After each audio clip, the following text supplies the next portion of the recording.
Hi, everybody. Didn't see you there. Sorry. Welcome in. Come on in. Or you can see the crowd coming to your door and sitting in front of you. Imagine this with a live studio audience on both of our ends. That'd be madness. We can see your screen, just so you know. Ah. Some weird ad with like a hand putting shit in its purse or something. I don't know. Anyway, Oh, it thinks it slides, that's why. Yeah. Huh. Stop watching porn, Sam. That was Twitter. Don't blame me about Twitter. Huh. So you're not using dark mode. Odd choice. No? It's fine. I mean, I like a brightly lit space, so light mode is normal and fine. It's all good. I just prefer black backgrounds with like white lettering as opposed to the other way around. Yes, you like that crisp visual that it just appeals to your sensibility. Indeed. Put it in the chat right now. Do you prefer dark mode or regular crap mode? I mean, my phone's dark mode because that's useful. How do I? Yeah. I mean, well, Everything I've got is dark mode now. It was never an option before. And a few things had it, others didn't. Now pretty much everything has dark mode. By the way, I'm using my Trekyards glass. yes. Having some Coke and Crown Royal today, so. Very nice. I know. I know. And I have not moved the booze from last week, as in the hardcore stuff. It's still where it was, with some refrigerated other stuff.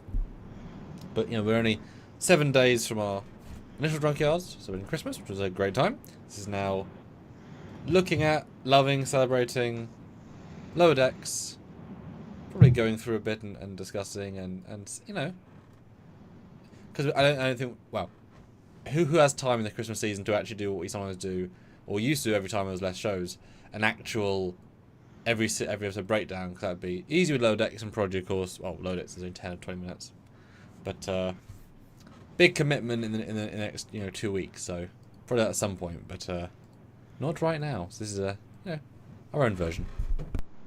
Mm-hmm. So welcome, guys. We got dark, baby. Dark mode. Come to the dark side. It's more fun. And then dark mode. So there's 3 dark mode votes. No crappy white mode, normal mode, whatever the fuck you want to call it mode. None of that stuff. Just saying. Yes. Your judgment is let it flow through you. Yes, use the dark side. There you go. That makes sense. That connected. Yes. Just tell Sam he's wrong in the chat. That's all I really want. But I won't get the message unless it's $1 super chat. And if you can't send a message, $1.01.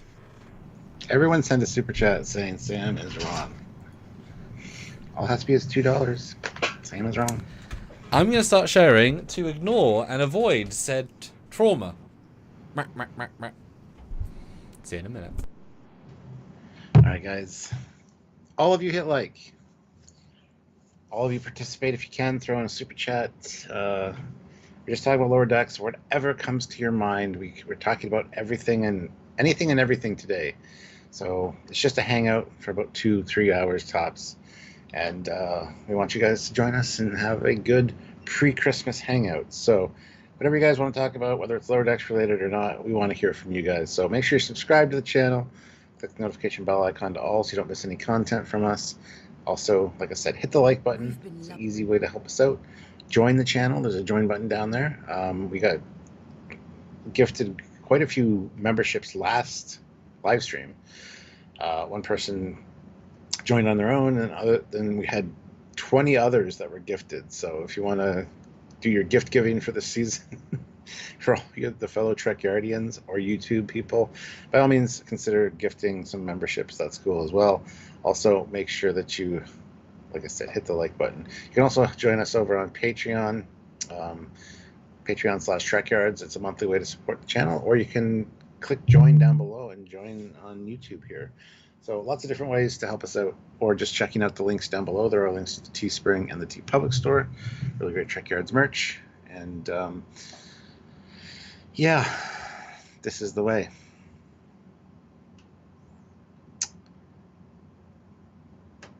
Klingons use dark mode, lol. Absolutely, they do. Dark and red mode, I guess.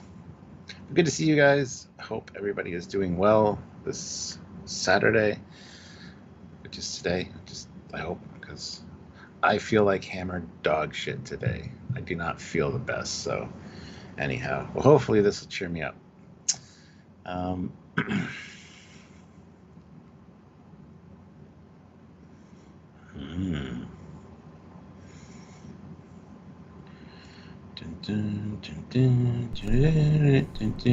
right, so we got our first 2 super chats. Oh. Classic for Real throws in $25 and says, "Give me that AI Trek Christmas Carol." But it needs to be about how Commander Cassia Knox is a super hot waifu. See, I finally learned her name. It must be canon from the Starbase 80 episode and be entirely about how hot she is. Problem is, it's not going to know who she is because it's not that up to date with all the information. So ChatGPT runs at a point where the information goes until. So like it knows who we are, but not anything we've done for the last couple of years, and it knows Discovery some, but not the complexity. So I'm going to have to input a lot of that detail to kind of tell it. So that'll take a minute, and also it is a implied with tipsiness. So we'll save that in the bank as when we get a bit tipsy. We will bring that in. But there's a lovely start. Vodkaing. And Mark Lawrence throws in $5. It wasn't the longest journey. It wasn't the shortest, but man, it was one of the best journeys. And the most consistent, every year we've got new Lower Deck season. Yeah. On the year, Discovery had long spans between, and Prodigy had long breaks and got cancelled, and Stranger Worlds pretty good, but I don't think they're quite on the yearly cycle, like roughly October every year. They're very consistent, like old TV was Lower Decks. Saying Stranger Worlds is October? Well, no, I said Lower Decks. I mean, they managed to get their end of the year every year, but it was it was very consistent. We always knew it was roughly the same time. Yeah. And Mark Lawrence is being awesome and being generous and gifting 20 Trekyards memberships. Bloody it's hell. taking a while for it to filter in. But I'm going to welcome August, Martin Jorgensen, hello, Callum McAdam, wow, Eternal Fall 44, Stig Gaming, Emran Tarig, Matthew Prime, Dexter Bell, James Butler, Wolfgang 267, Jason G, Colin Johnson, Kalich, Rosemary, Desert Rat, Stuart Perry, Shad X27, Neil Hammersmith, Starbase Start Bartfist, Funk Manx. Welcome to the channel, guys. Thank you very much, Mark, for gifting those. Enjoy your emojis and stickers that you get in the chat, and welcome use them to the channel for a month. Now, not that you're all going to necessarily hit and respond, but how many of those are like email names you came up with when you're in your teens and you sort of kept as pen names? Because my Pathfinder 3 is a specific reason when I was like 13, and that's been with me for 15 years.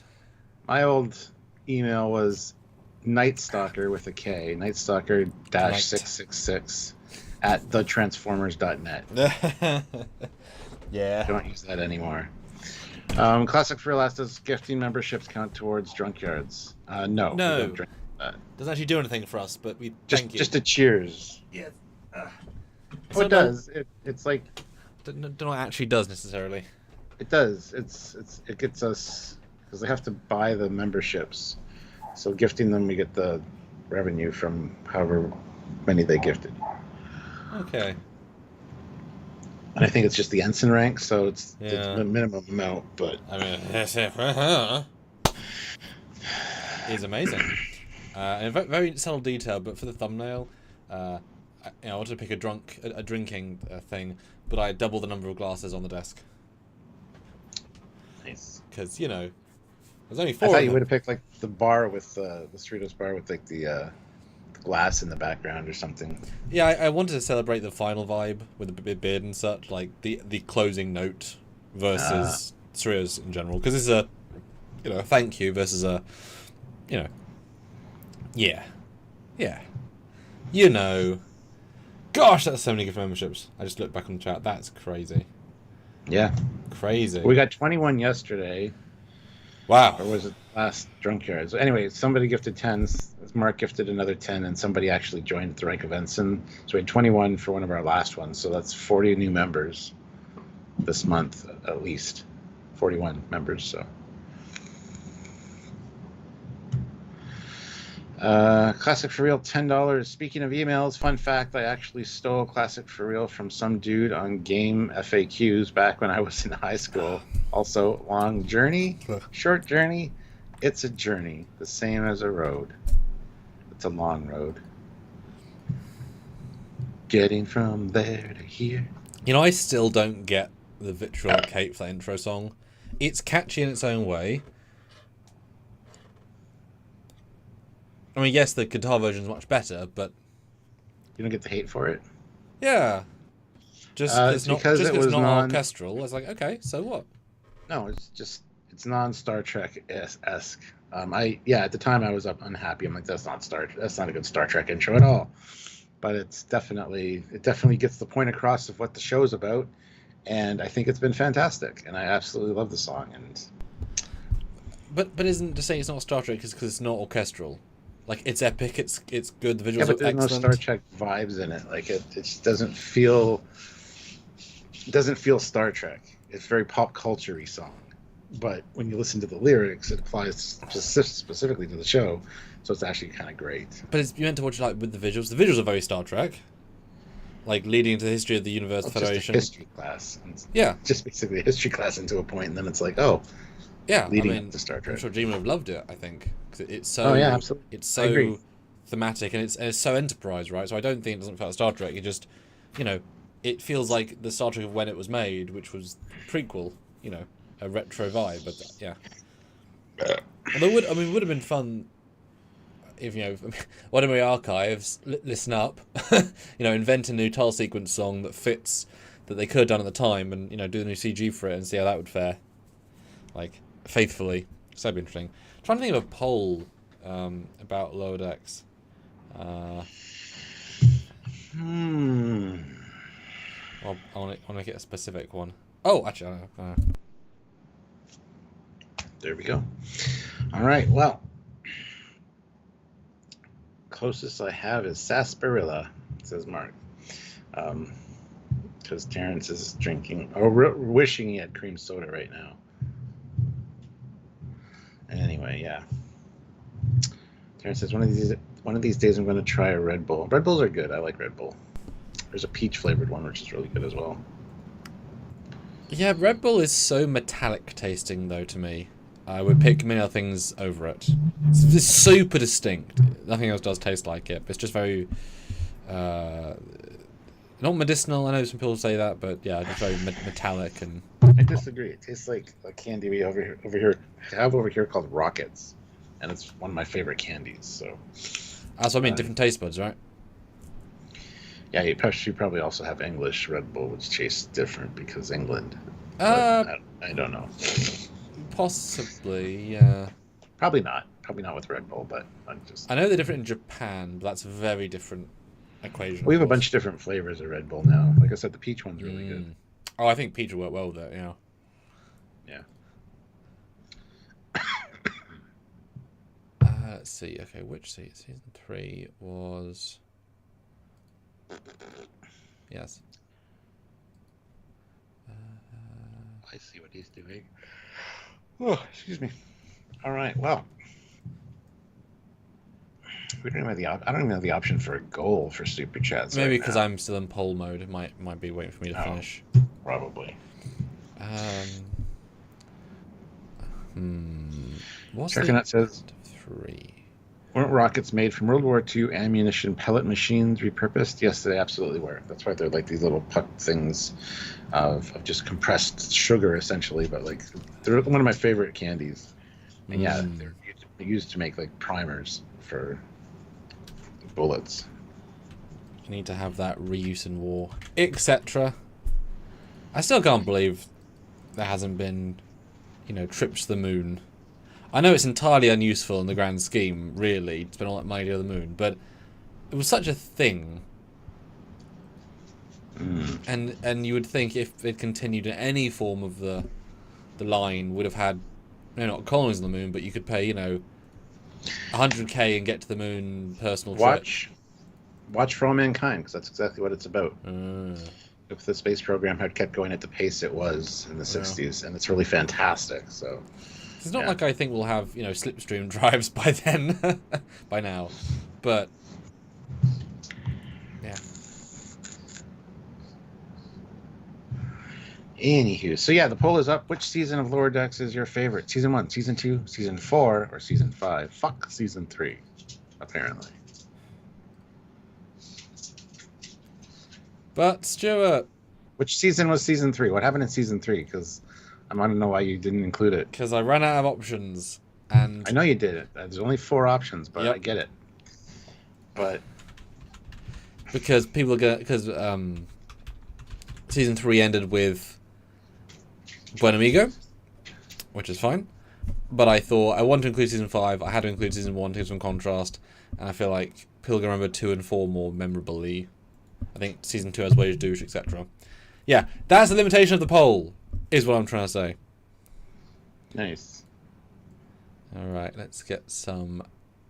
Because you've got a folder, I assume, of all the files for Lower Decks, like, lined up?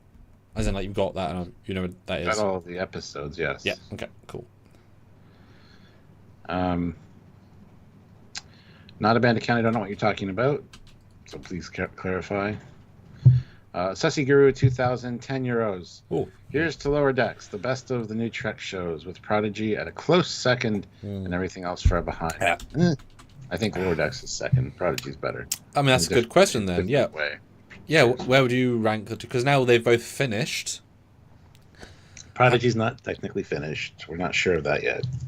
Well, finished means they've not been renewed. There's nothing in production, therefore it's finished until it's not finished. Right? Sure. So, with both being concluded their arc as whatever, how would you compare the two then in a sort of final stance? I still enjoy Prodigy better. I think the Prodigy incorporates their legacy characters better, and also not just relegates them to 1 episode or 2 episodes. I think Lower Decks is great, but if I had to pick, which I often have to do on this channel, I always say Prodigy is the best of the new Trek, followed right behind very closely by Lower Decks. Lower Decks is good if you like the TNG vibe, if that's more your thing, that's great. I don't know, I just kind of like the overarching stories and ideas in Prodigy and the way it incorporates canon. I don't know how to explain it. They're both fantastic, and they're both almost tied for first place, but you can't really have them both sitting at first place. So I think Prodigy just slightly edges out Lower Decks for me. So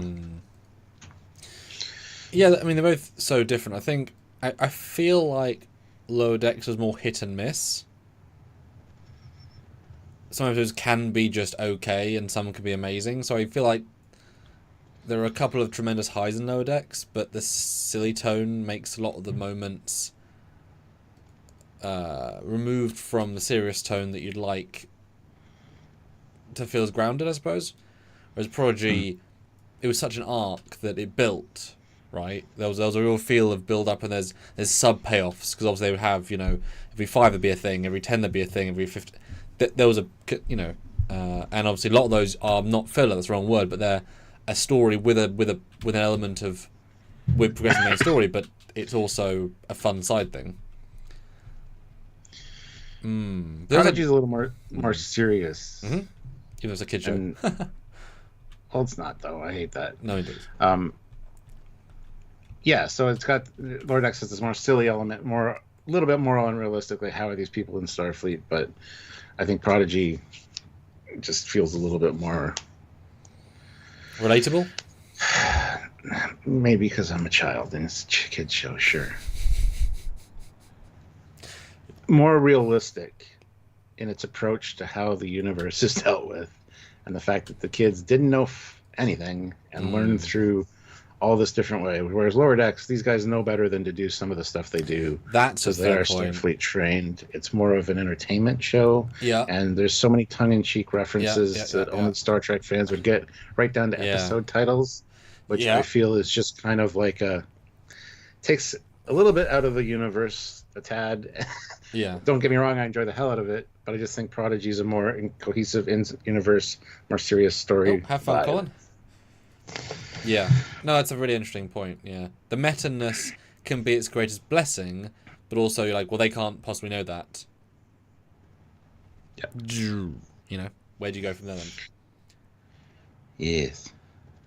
Did I read Sussy Gurus? I think I did. That's what sparked this conversation. Anyway, sorry.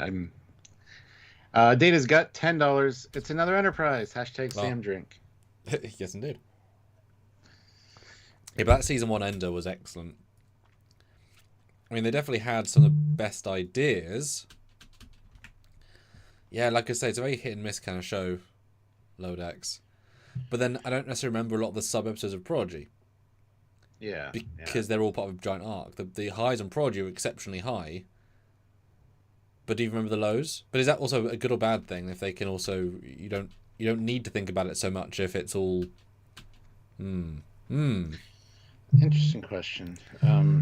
Yeah, I don't... The lows I don't tend to remember until I see them again. Yeah. So... Why not just that, but we talk about the legacies, and that's obviously a big thing. They brought us back, legacies. But Lower Decks would either make them a big part of the episode, a la the really clever use of legacies, a la not Tom Paris. Really clever, right? Really interesting. But then you get actual Tom Paris, who's not even a cameo. It's a worthless appearance. Like, what's the point? And then Roman Lita, good but not amazing. But then you get Mulgrew being a really spearhead of a performance. Or Jellicoe just tangibly adding a universal layer. And the return of the Doctor as well. Yeah, like every Legacy in Prodigy had a much bigger part and was better served. Yep. There's less of them, but they were all more meaningful. Even, like I said, Jellicoe felt like a really strong, like, if you can get Admiral, get do it, right? Mm-hmm. Chakotay variable, obviously, the promise of Chakotay is better than necessarily the actual given of Chakotay, but that's okay. Who else do we get that was random in that Prodigy? Do we get any other random cameo Legacies in Prodigy? Like one-off quick ones? I guess the one where they're all in it, the Spock and the Gates. But not really. Yeah, Lower Decks went for deep cuts, interesting people, but then often not used super well, but then they were never focused on because they were never the main part of the story. Yeah. And account throws in, gifts, 1 Trekyards membership. So I'd like to welcome Steel Edicts to the channel. Welcome. Classic for Real throws in $10. So thank you. Gotta admit, Prodigy has better stories, but it's all freaking kids plus Janeway. Lower Decks, however, is it just me, or is it literally every other woman a legit waifu? Mariner, especially smoking hot. Hashtag Sam Drink. I just did, yeah.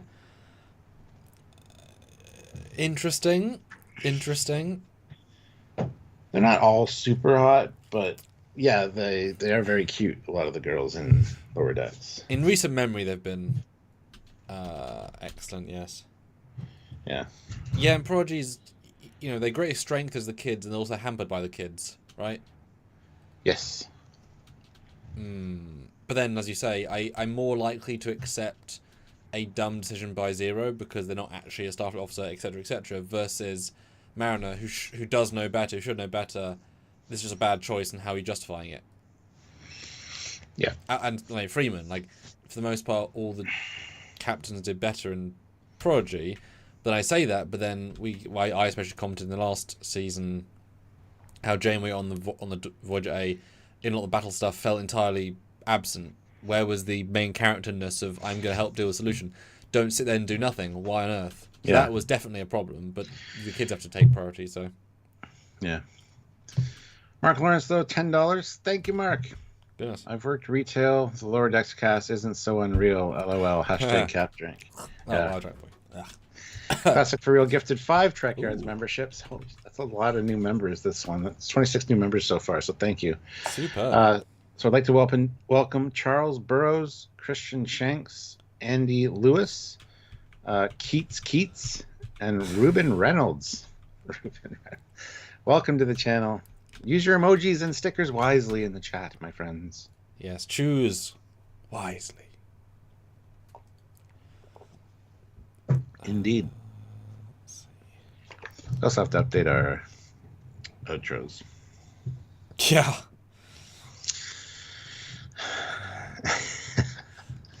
Just finding the old thumbnail. Finding one picture to summarize an episode's difficult. Yes, indeed. That's okay, right. So the poll is going. Okay, I can now do goal. Okay, cool. So you guys are amazing. Let's do. Should we do 10 in 30 minutes or 10 in 45 minutes? 10 and 30. Okay. How we celebrate, take a shot. Yes. I think that's a bonus shot. Which is actually quite dangerous for Drunkyards. If the bar. Alright, goal is done. So yeah. And the poll is up. I know we said that, but vote on the season, including the last 2 seasons and the first 2 seasons, missing 3, but might jump back in and do best of, include 3. Very interesting results so far. Yeah. And as he says, Shaq still can't eject the warp core. Well, he can, as long as he's good. If you behave yourself, you'll have a chance. Still don't know why he's not a commander. I know it was because of Korn that one time, but he should be a commander really to be chief of that, you think? I don't know. Classic for real though, $10. Oh, goodness. Thank you. I see my name again, so I will continue. Would those in the chat do us all a favor and raise a hand if they don't have a membership yet? And raise a drink while at it. Hashtag Sam Drink. P.S. Every hand raised is a vote for Mariner as best Trek waifu. I might have a penchant for cute, bubbly ladies, but Mariner's a bit too self-destructive for me. Yeah. Personally. Like, I like the attitude of the Hellorian. She had a good vibe. I like Captain Ramses. Well, yeah. Well, she was Mariner but stable. Yeah. But wouldn't that be Becky from the first episode of this season? She wasn't stable. No. And guys, check out today's Trekyards ship episode. Look at the ISS Cerritos, which was fun to look at and dissect what we could see. Ozzy, $5. Engage the muscle core. Warp me. Indeed. Yeah. Joseph Barbado has his hand up. Yes, sir. Joseph Barbado, what can I do for you? I think, yeah, put his hand up for the... Yeah. Okay. I guess Matt Boardman is here. Word to thy mothers. Matt is here! Hi, Matt. How you doing? Happy Saturday. Here he comes to save the day. I still feel fear, though, because our dedicated fear remover is not here yet. Indeed. Which reminds me, Matt, can you message the YouTube live moderator chat and see if anybody's available to help out? That'd be awesome. I forgot to do the... Not that I ever do it, but, you know.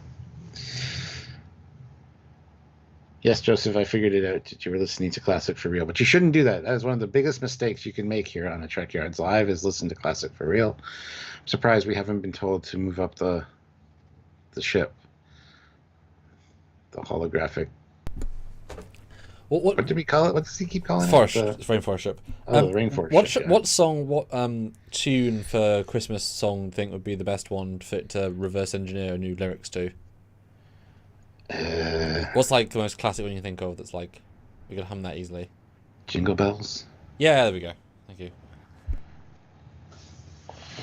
All right, he's working on your first super chat requests. They're Classic for Real, so it should be interesting. 37 people here, 33 likes, guys. Hit that like button. Let's get those likes up to 50. We can do it, no problem. Also, don't forget about our goal. We do have a goal of 10 $5 super chats, and you got 26 minutes. It's counting down. At the end of that, we will, of course, take a shot. I actually kind of like that for Drunkyards. Those kind of Yeah.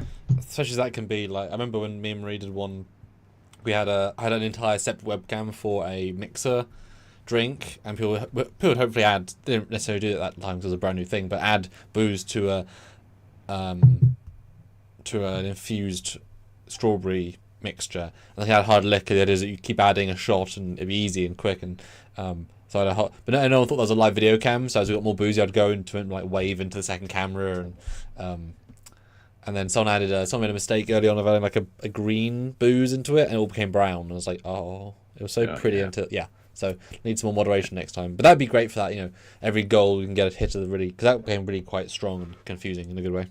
Yeah, that worked better if we were together, obviously. But Zachary Gibbons, what do y'all think of them on Strange New Worlds? I thought it was fantastic. We were wondering how they were going to do that kind of crossover and how it would work. Oh yes, I absolutely loved both of them in that.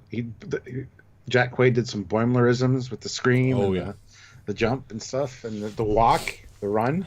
I think they really killed it, and I want to see more live action Lower Decks in some form. Actually, Sam mentioned it for when we were filming our review for the last episode. He was kind of expecting one of the alternate reality hits to the ship would have been them in live action on the bridge, like green screened or whatever.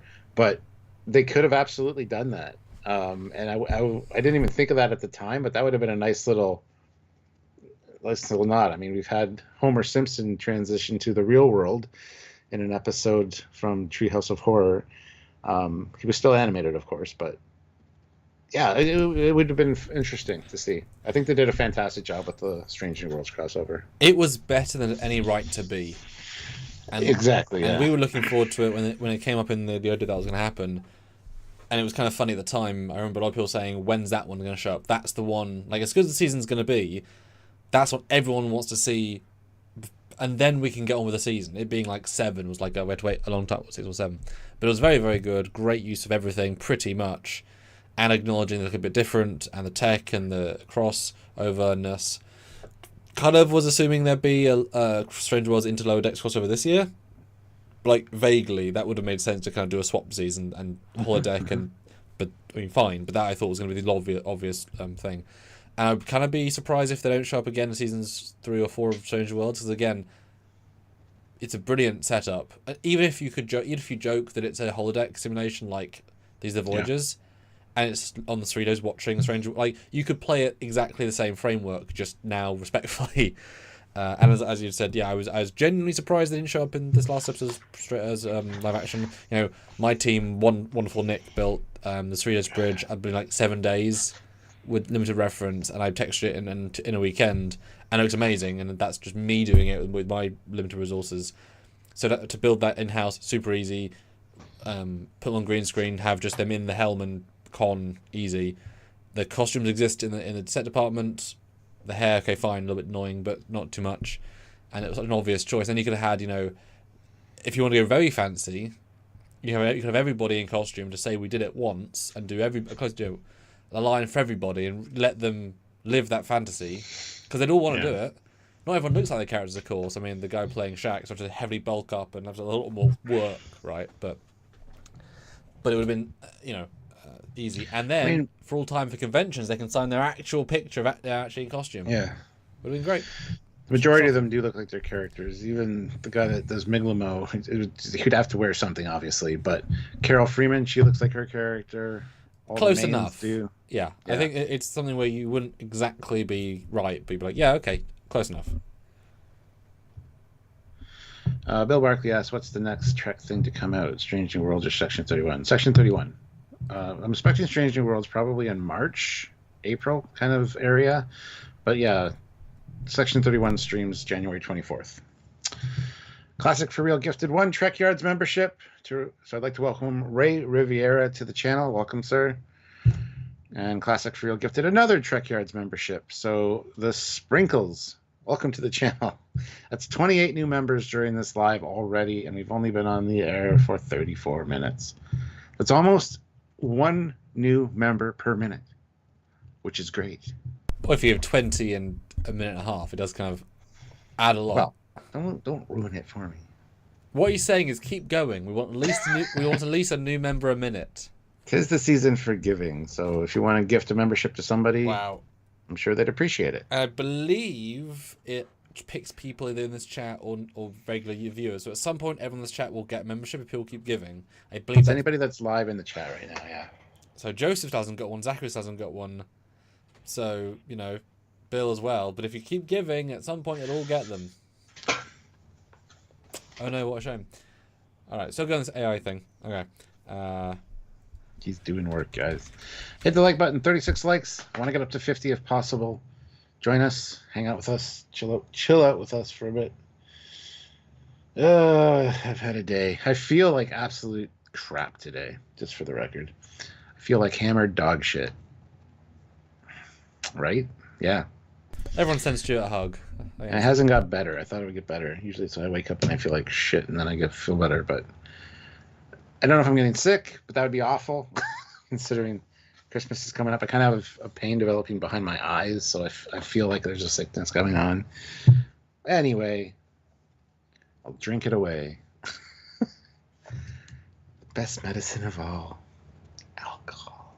That rhymed. The best medicine of all, alcohol. It's great. Fleet Paw, oh my God, Fleet Paw's here. The fear has been alleviated. Oh my God, thank God. We were just saying. $5. Wait a minute, it's Fleet Paw in it. Fears go to hell. Fleet Paw rang the bell. Hi guys. Yes. I love that there's getting more creative with that. So have no fear, Fleet Paw's here every time. So that is pretty great. You can then start to create like a coffee book of all the different phrases. Yes.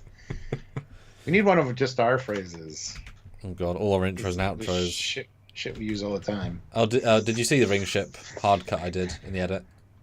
No, I didn't watch that one yet. Well, you should. Then you should put a ring on it. If you like it, you should put a ring. It's a really good hard cut, actually. It works. Okay, I'll check it out. And I forgot that was such an old edit. It was a new video, but an old filming, so the quality of the video radically changes between, but that's okay. Ooh, okay. I'm interested to see that now. Yeah. You went above and beyond? Well, I said it in the video, and it was too... So I downloaded back off YouTube, because it's on like a... It's on a backup drive, of course. It's an old episode, right? So it's on a... I have no idea what drive it's on, so I had to download it off YouTube. But it's the gimmick, right? You keep all of our episodes? Seriously? Yeah. You joking? I mean, do you know how many I did new renders for and new animations for that took time? Yeah. Every single bit. I don't know where they are necessarily, but they're all in. It's a lot of fucking storage, dude. Yeah. Because when I upload to my personal channel, I like save them for like a year, and then I delete the shit. I delete all my videos, so they only exist on YouTube. That's a bad thing, I know. When you do any media creation, I mean, you know, when we do this other show that we've talked about vaguely, that's going to be absolutely horrendous for footage because some of those renders are going to be like 5-6 gigs per shot. Yeah. It's like, oh god, no, and that's like, what if you have 10 shots in a thing? I mean, they're going to be ludicrous. New show? Is he? Ooh. What? What? No. What? What? Moving on. Look, Sean O'Sullivan. Oh, is there more fear? What? Oh, €2 maybe. 35 likes. Oh. 34 till we get Stuart and Samuel to 69. Not with each other though. I don't want to be 69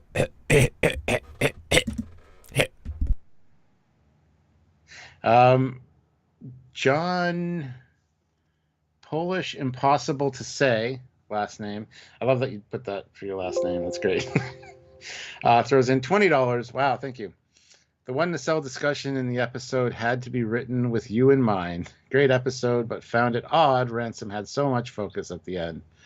Would rather the final scene be more focused on the lower deckers having their poker moment. Huh.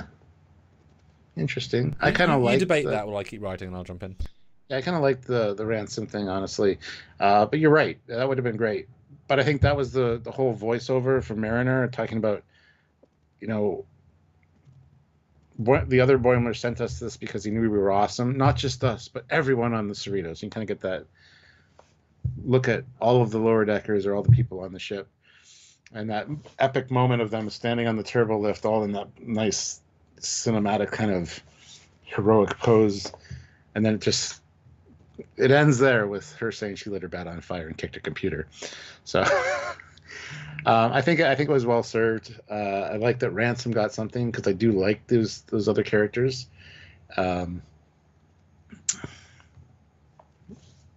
Yeah, I see what you're saying. All Good Things was a great way to end with that pan up from the poker table and stuff. So I see what you're saying. I just don't necessarily agree. I think it was a fun ending, very Lower Decks in its execution. So. And also, you would not want to do that again, that style of ending, because it was done perfectly in TNG, and it was redone very well in Picard, and it'd have to be a really big joke for them to end on poker. Like, they start playing poker, and we have a sincere music, the thing swells, and then they say, "Don't know how to play poker? We don't know how to play poker." I wish they were playing Go Fish or Uno or something. You have to make a big joke out of it, because it wouldn't work ending by itself. They have no connection. Now, they could play Martok's board game, but that's, again, not quite as strong. So I actually really think it's... And I said this yesterday and before. The fact that the actual ending is Mariner's speech, that's the real ending of Lower Decks. And the ransom bit is the epilogue, fun, silly, that tells you that while we're a sentimental show, we value the tone of set. It's about new adventures, about silly, and about things that don't necessarily make full sense, being prone to half, whatever. It makes you think it's going to continue, but it is an end. Versus it's going to continue in the same vein, yeah. Yeah, it's actually very smart of them to do that way, even if... Yeah, it's a very good way of doing that. And yeah, John, I know you didn't mean to copy the poker scene. You just meant a personal setting. Yeah, absolutely. Like he said, they could be playing the Klingon board game, or the Dungeons and Dragons. I mean, the only thing I could think as a parallel would be to finally fix and launch the shuttle. the Sequoia. But I wouldn't really feel enough for that, because they already did that in season 1. It blew up. Built it again. They done enough with it. They wouldn't have the resonance. Unlike the TNG crew, where the point isn't necessarily the fact that we love them together playing poker. It's that we know they do. We know they're friends, and then Picard joins. It's a multi-layered thing.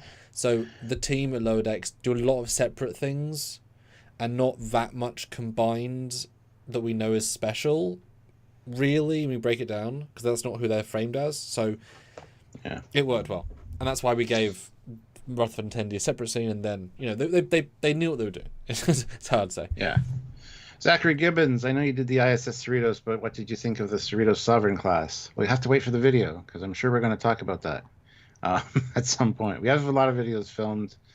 We have more to film, but yeah, I thought the Sovereign was great. I like seeing it with the alternate nacelles on it. So yes, no, it was great. It was, unimaginatively not different, but they weren't trying to be. But I appreciate at least the amount of texture differences. They did actually change all the colouring to match. Yeah. And it worked shockingly well with the nacelles. Shockingly well. Sean O'Sullivan throws in €2. Fleet Pause Edition allays my superstition. Nice. Sussy Guru 2005 €. The Lower Decks version would have been strip poker. Ooh. The black bars, yeah. Now that would have been out of character for them, honestly. Let's be fair. Yeah, I don't know. More in character, but yeah. I mean, that's the thing. The show is such a meta show that what is in character.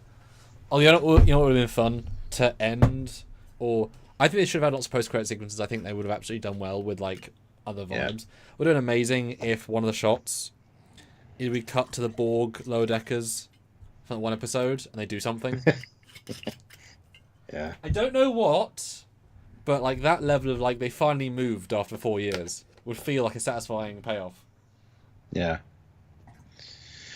Mark Lawrence throws in $10. I'm hoping we see some of the Lower Decks cast pop up in the Orville season 4. Filming starts soon. #SamDrink. Not the characters. I think he means the cast. He does say cast. All right. Okay. Yeah, seeing them show up as that'd be crazy.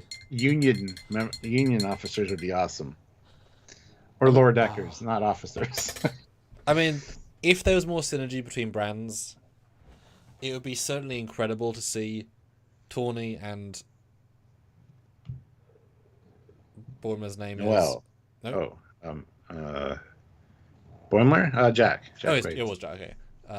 So Mariner and Jack play exactly the same character, but named different. And different haircuts. But zero difference for one No, I episode think it should be the other way around. She play the bumbling idiot, and he be the serious kind of.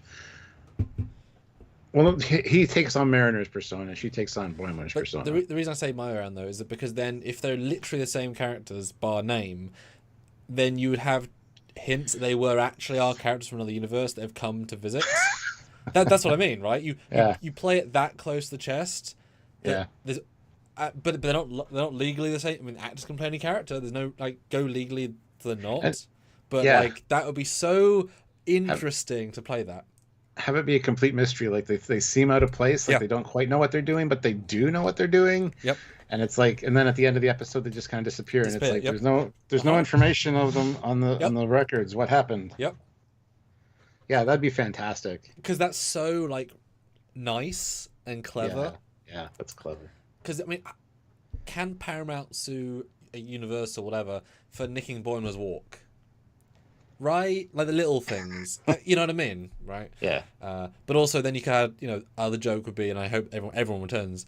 They then recognize Cassidy for being Cassidy, who's not Cassidy Yates, because Marrow would know Cassidy. She was on DS9, so she's like, "Oh, what? Hey, aren't you a freighter captain, doctor? Oh, like tiny things like that would be really sweet. Yeah. But that's very synergetic, like a non-legal crossover. So pretty funny. Yeah, hopefully they never meet what's her name's parents. Doctor? The doctor. What? Yeah. Alara? Yeah. Alara's parents. Phlox versus EMH. The battle of the century. Yeah, the battle of the doctors in that episode, yeah. Oh no, Orville's good. Phlox played such a bastard. He was also in The Rookie, and he was a bad guy in that too. Nice. Yeah, he was in Revenge, which you just rewatched. I was like, oh, it's Phlox, and he's this alcoholic, traumatized guy who gets killed. Sorry, but he's really nuanced little performance. So he's only a one-off, but it was I'm like, oh my god, it's Phlox. Shit, it would have been not long off Enterprise, not long off Enterprise. So when did the Orville? Because no one talks about the Orville, which is kind of sad. But what years was that running? Because it 2017 to 2022. Wow.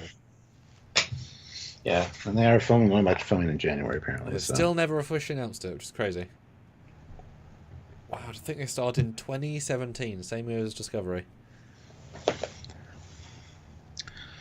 Wow. 2017. Yeah. Even that comm badge looking alien turned up briefly again. That's Goodgie. That's Badgie's alter ego who got zapped in the last one of the last scenes and became evil for a second. Mm-hmm. It's not an alien. That's a program designed by Rutherford. So, yeah. Classic for real. It was really satisfying seeing the EMH get revenge on Phlox. You can really tell McFarlane can really read the audience. Revenge for what? What did he do? And yes, classic for real, he meant Goodgie, yes. Poor Logicy. Logicy got his back broken.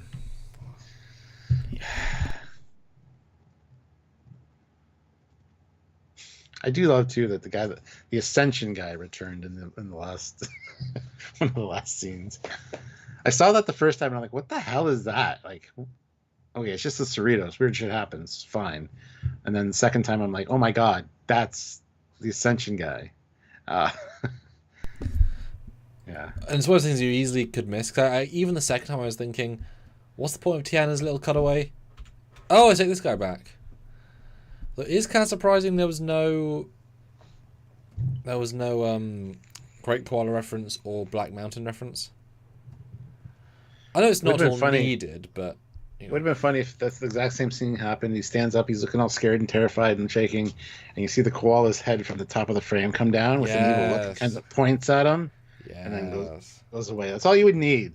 One little thing.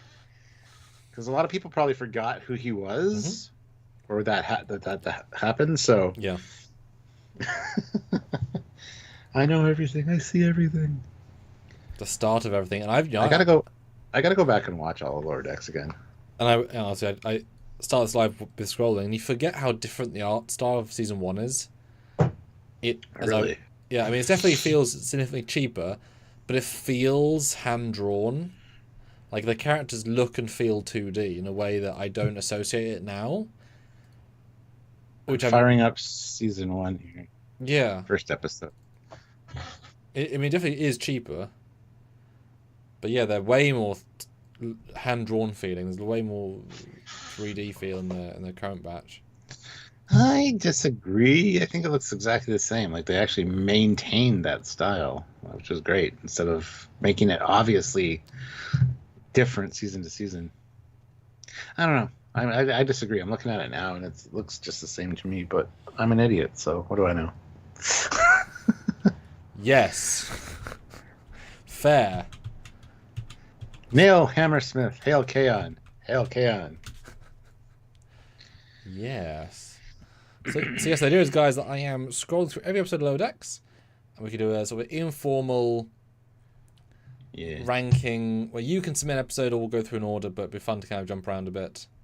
And I want to make a statement here. We have 5 minutes and 3 seconds left to get another $5 super chats to hit our goal, which is a shot. We each take a shot. Mm-hmm. I mean, I'll take a real shot, and Sam will do his version of a shot, but that's fine. We'll still do a shot each.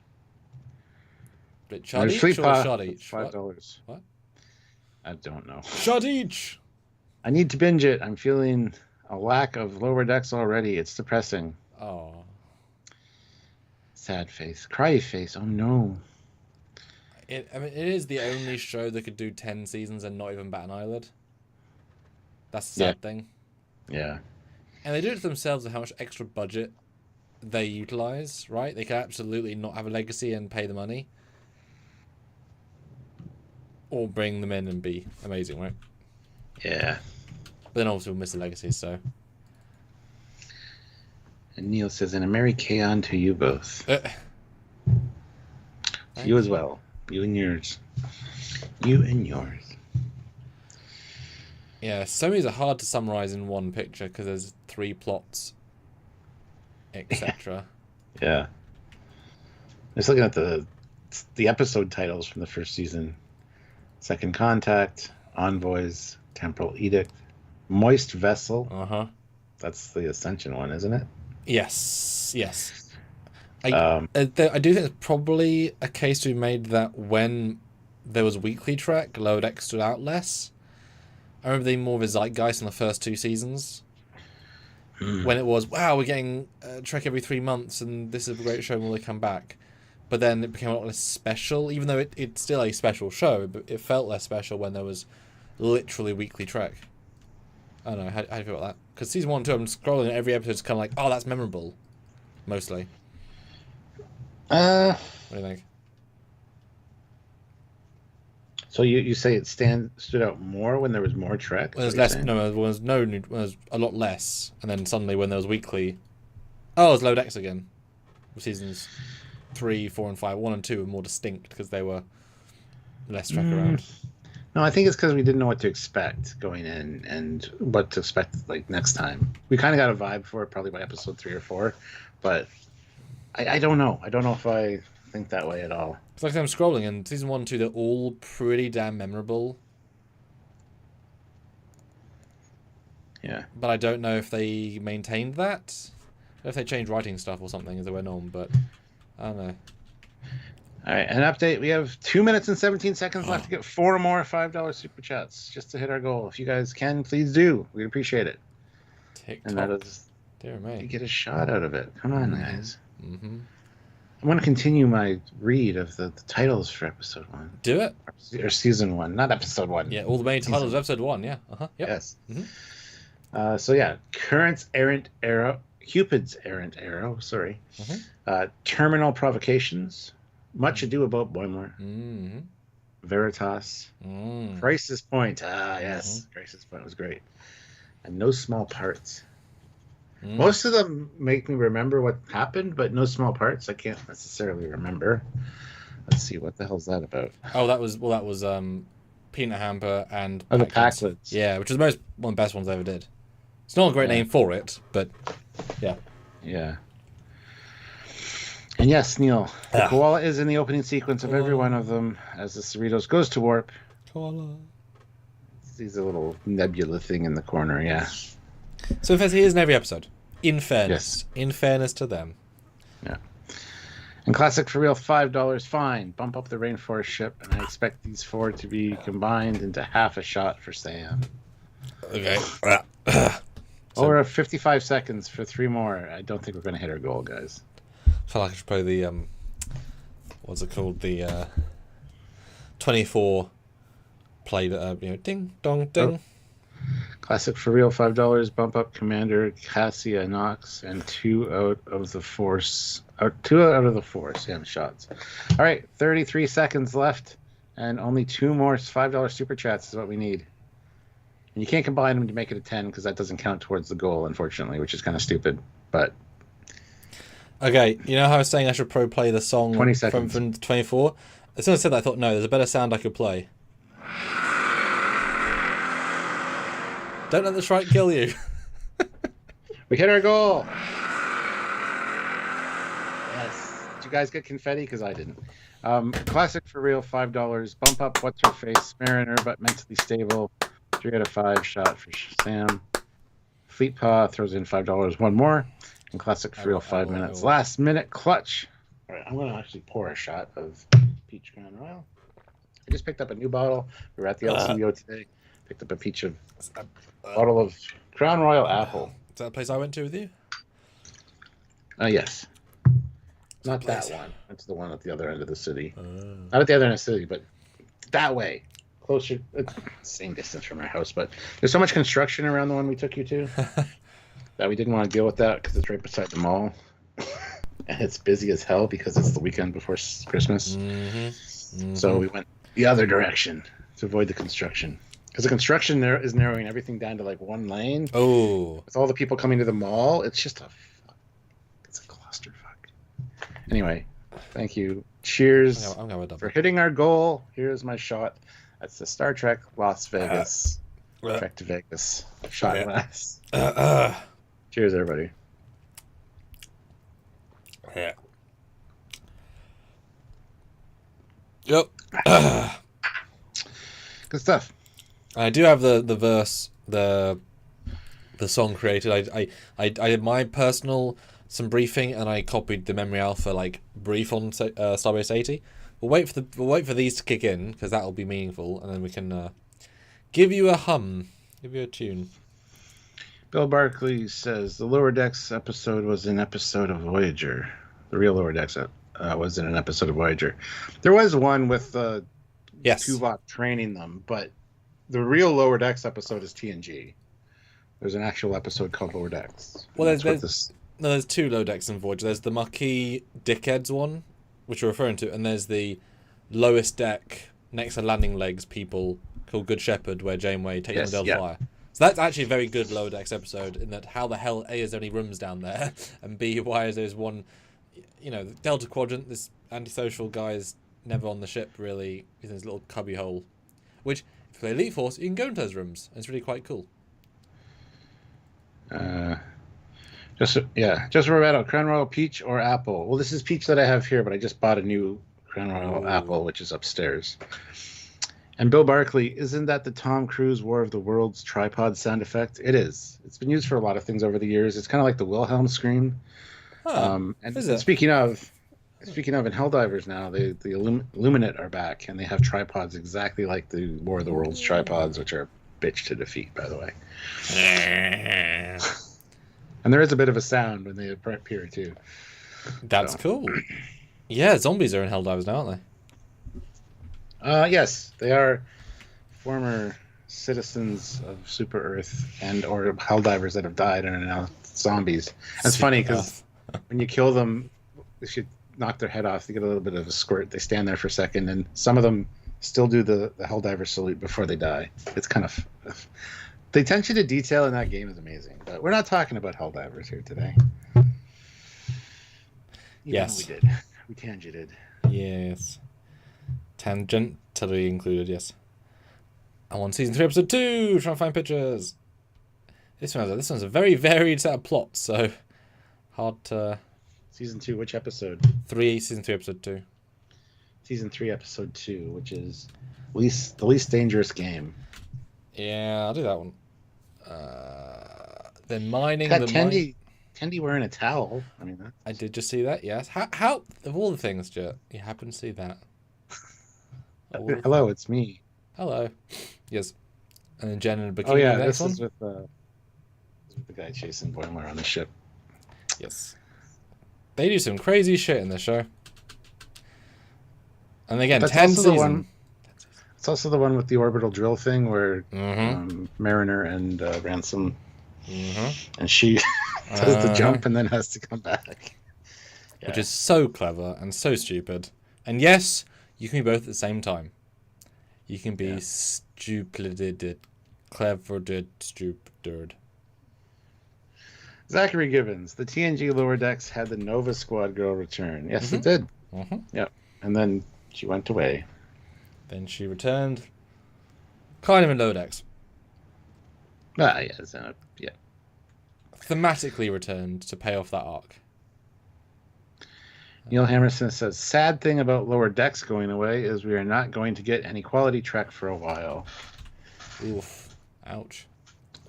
I don't know. I have high hopes, but not high expectations for Starfleet Academy.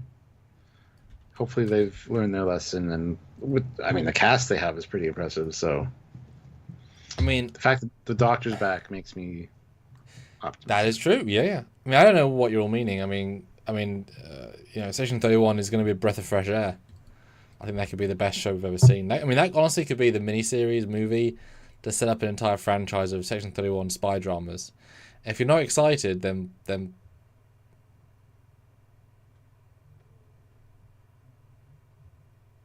I say something wrong? What? Super chatting if you think Section 31 is going to be amazing. Super chatting if you think Section 31 is going to be crappy. I quit.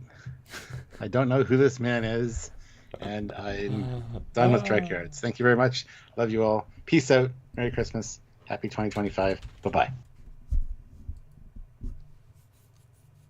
Huh. All right, now we can start the real show. This is when Trekyards gets good. So we're going to talk about warp drives and how they work. In the beginning, the Great Koala created the universe, and he created matter and energy. And then a few hundred years later, the Preservers created life and matter. Oh, welcome to our new special guest star, Captain Foley of Trekyards fame, retired. Welcome back to the show, Stuart. I'm here to save you all from him, because he's the least entertaining thing around here. No, have you seen Section 31? Oh, I'm joking. We have a new goal, guys. As you can see, Sam put 15, teal super chats, which means $5 super chats. And we'll do two shots. But we have 45 minutes to do that. It doesn't mean wait till the last 30 seconds to get the last 4 in. By the way, I'm just saying. But, Anyway, and Ozzy throws in a $5 super chat. Captain Janeway had lower decks crew members on away mission. Yeah. Yeah. It's a weird episode. You see lower deckers all the time, but they die. It's fine. I mean, we've often talked about how, you have one captain. In Enterprise D example, you have 3 commanders, second in command, chief medical, and chief engineer, often. You have quite a few lieutenant commanders because they do most of the work. A lot of lieutenants, like a dozen or 2. But really you have 100 plus ensigns. Because the lower deck do all the work, basically. Yeah. That's, because you can't have, if say the series has 500 crew, you can't have 200 lieutenants because they all share responsibility. You've got to have... I would expect Cerritos to have 150 to 200 ensigns, at least. Yeah. Right? And then a lot of lieutenant junior grades, some lieutenants, whatever. Zachary's upset because he says we were about to go into the history of warp drive, and Sam was going to show us how to engage the core. Well, I'm sorry. I mean, I can duck out if you guys want to do a technical. I mean, I can duck out and you can do the story if you want. I mean, see, where's the history of warp chapter 2?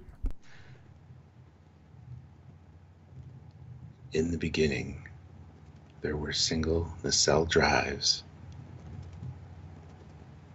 Eventually, the pairs rule came in to rule the day. But then we got 3 nacelles, the most epic and majestic of all starships, the Dreadnoughts. Eventually, we got 4 nacelles. As you see, then on the horizon, the USS Horizon, we see 6 nacelles. The number of nacelles gets ridiculous, you see.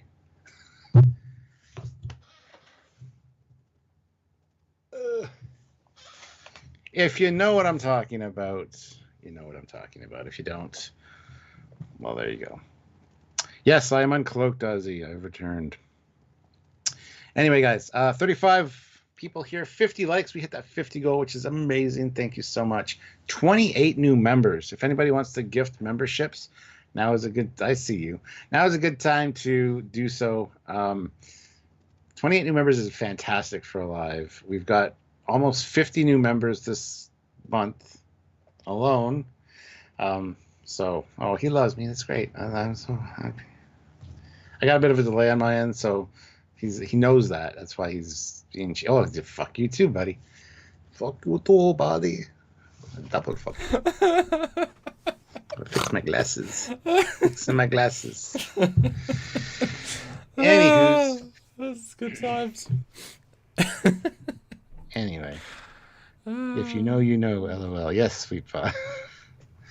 Lower Decks should have been on another 5 seasons. I don't disagree. This show could have done 10 seasons easily. It should have at least had 7. I don't buy this whole the new streaming norm is 5 seasons bullshit, because a lot of shows that are streaming are on like season 16 or season fucking 8. You know, like a lot of shows just keep going and they're fantastic, and they're not necessarily streaming shows either.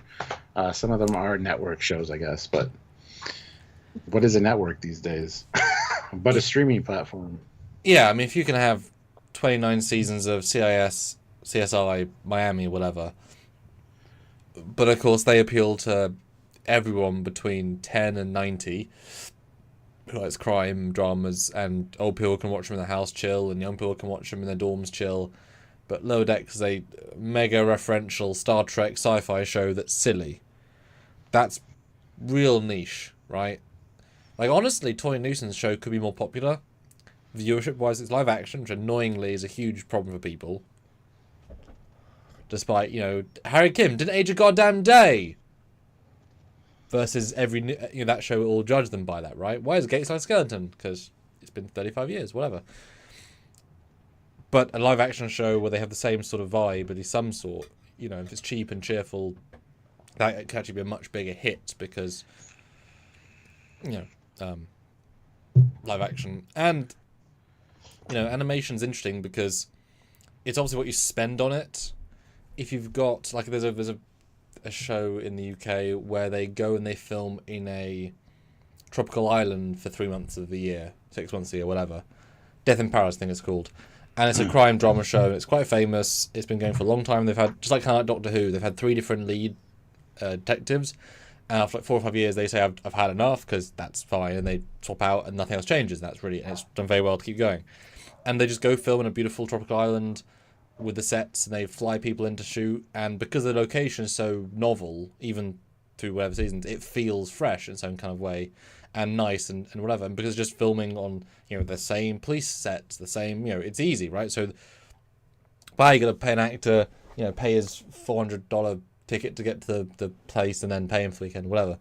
But in animation, everything's been created from scratch. Now that's good and bad in the sense that if you're only using standing 3D models, the build time is basically 0. You've got to set people up, and everything's automated to some extent, meaning, you don't have to manually work out Boimler's speech. It's all, everything's kind of somewhat automated, and then moving is, there's no, like, hand animated walking, it's like tonal walking.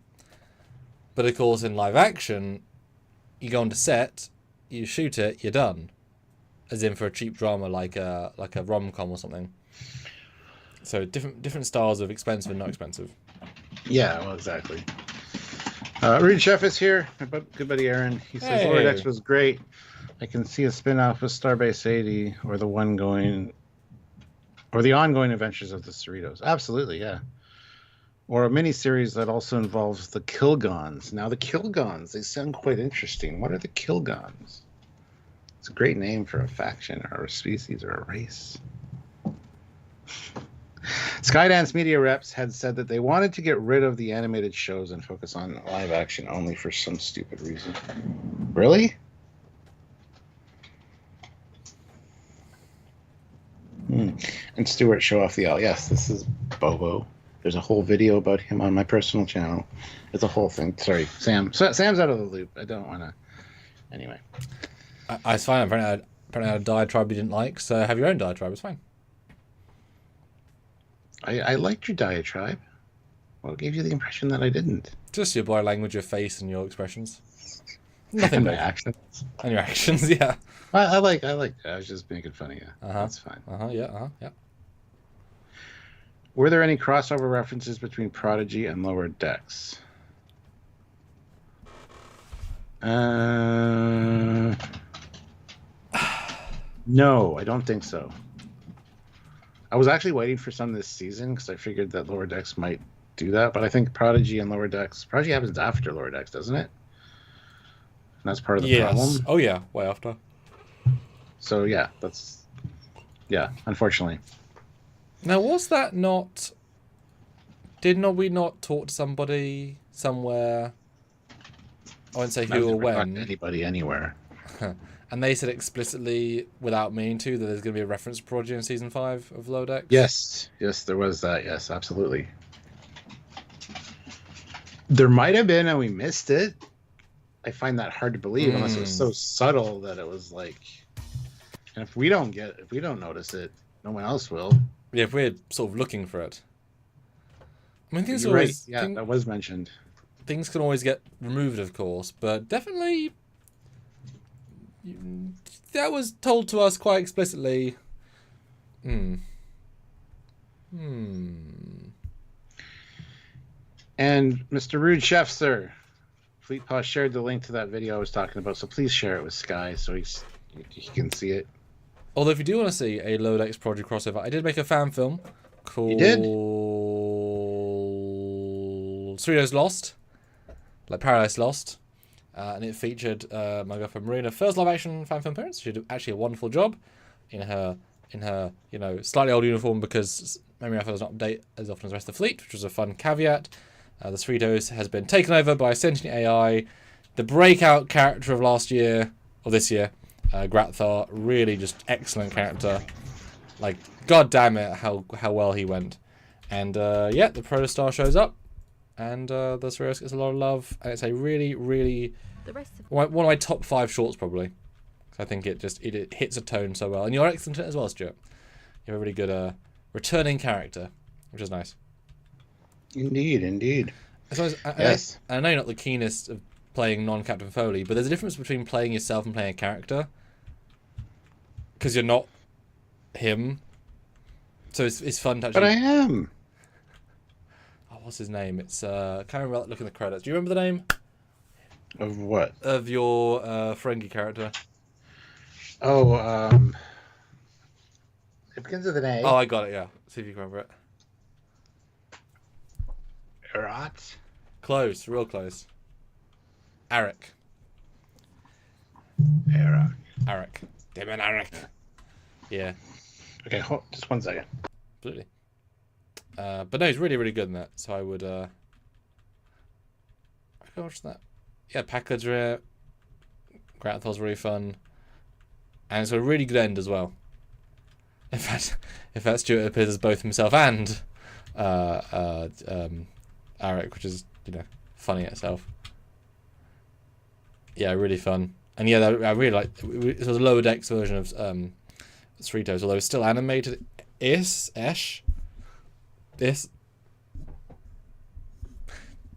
it's not like photoreal because the set is still blocky, but it's a more realistic version of it because I did like proper carpet texture and there's like a leather on the seats and it's more tangible.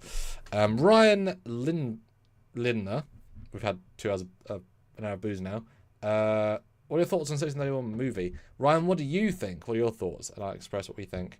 We are trepidatious because it has a very odd looking vibe. It looks like, for me personally, a mediocre Discovery episode of season 1 or 2.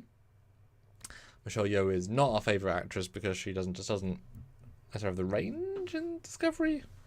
But costumes look nice. I don't know. It'll be interesting. It'll be interesting because they can do anything you want. Should they? Maybe not. And some odd choices of dialogue as well. It's very light's the wrong word, but making fun of it, is that the right phrase? If you're, it won't be amazing. If the trailer is meant to excite people, it didn't do that. And certainly, Ryan, if they want to actually get people properly in, they should have had, say, a cold open. I said this in our live. Imagine this, Ryan.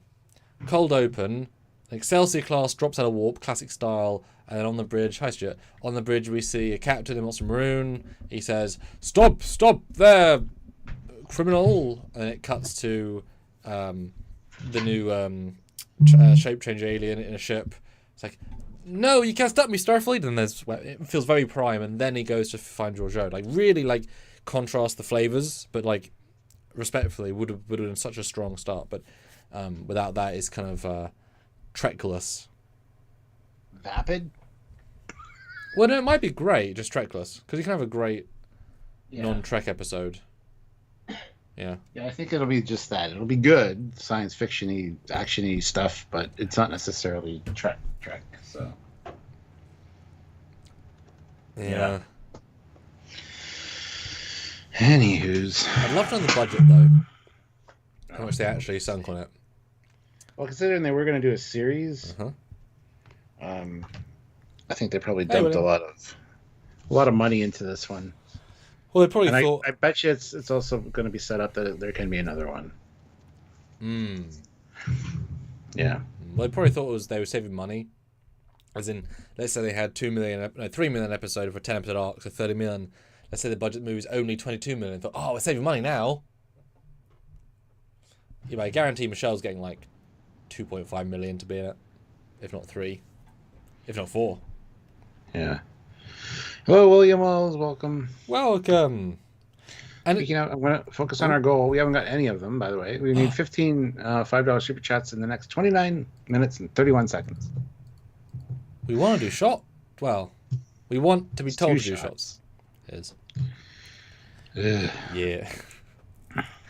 The excitement builds. Yes. Neil Hammersmith. Unfortunately, I don't want to read this, but I'm going to. Can Sam do an American accent? To which Fleetpaw responds, not a very good one, Neil. LOL. I mean, who can do a good English accent, really? Accents are different. Sylvia does a good English accent. Yeah. You can also do Scottish. You can do a lot of accents, actually. Yeah. Some people have an ear for it, considering that they're from another culture and whatever, but yeah. And Ryan says, well, good job, Sam's acting in this fan Trek video. Hey, thank you. Yes, I don't try and pay that much, but sometimes you just need someone in it to play a part. I think I've got better over the last 3.5 years. And I am still very proud of my Packard one. I really do a lot in that, and I'm pretty proud of myself. It does help that I know all the context of what I'm writing, so I can add a lot of nuance that I think should be there and try and put in my face. And I think at one point I did a 9-minute take in character the entire time, which is kind of crazy when you think about it. I mean, you did a similarly quite a long. Your video was slightly shorter. Your first film that has yet to come out, but the canonically first film, the full film. But you had quite a long stint. And then he flubbed on one thing. I was like, no, we'll go back to, because there's a pace and there's one bit. It wasn't the lines, it wasn't you, it was just the way it framed. I don't know if, yeah. I don't know if you'd said to me, I think it was Arthur who said, that's not how I speak. I'm like, yes, I know. He's not you. He had me He's stuffing saying the lines like this. Like, I'm Captain Foley. Please engage that core. And I was like, that's not how I speak, Sam. I was very That's clear. how your character speaks. And it's like, fine, I'll do the thing. I need dramatic pauses in his speech. Hey, you, over at that station. I don't know your name. Wait, this is even better. Clearly, you're a lieutenant. Okay, picture this, right? Captain Foley Kirk is on a planet, and there's a Klingon who's starting to run away, and this Klingon Foley says, "Hey, you stop! Stop!" So he's gone. But he must stop. I am in command. He must listen to me. I am the captain. I am the captain. I don't run. It would be interesting though, because there are ways of doing voice manipulation, sort of clone work. It'd be interesting to take Shatner's only his extended pause lines and use them to bake a cloned version, so it only knows the character. Oh God. You know what I mean? Like, because when you do that sort of work, it extrapolates based on the entire style of the work, but you're limited to only having the weirdness, or like oh God, is it Keanu Reeves who like has a it goes oh and high and low, and he's like there's a radical shifts. I can't remember, there was a sketch about the actor. And again, same thing. Oh, it's Nicolas Cage. He has some extremely radical shifts of performance as a choice. Yes. That's what I was thinking of. Like, just to pull those in would be super interesting. Yeah. Do you both have any fan meet and greets coming? No. We've done a few when we've been together. We always try and when we're together, yeah, but it's not quite the same as only one of us. As much as we... I mean, that's the thing.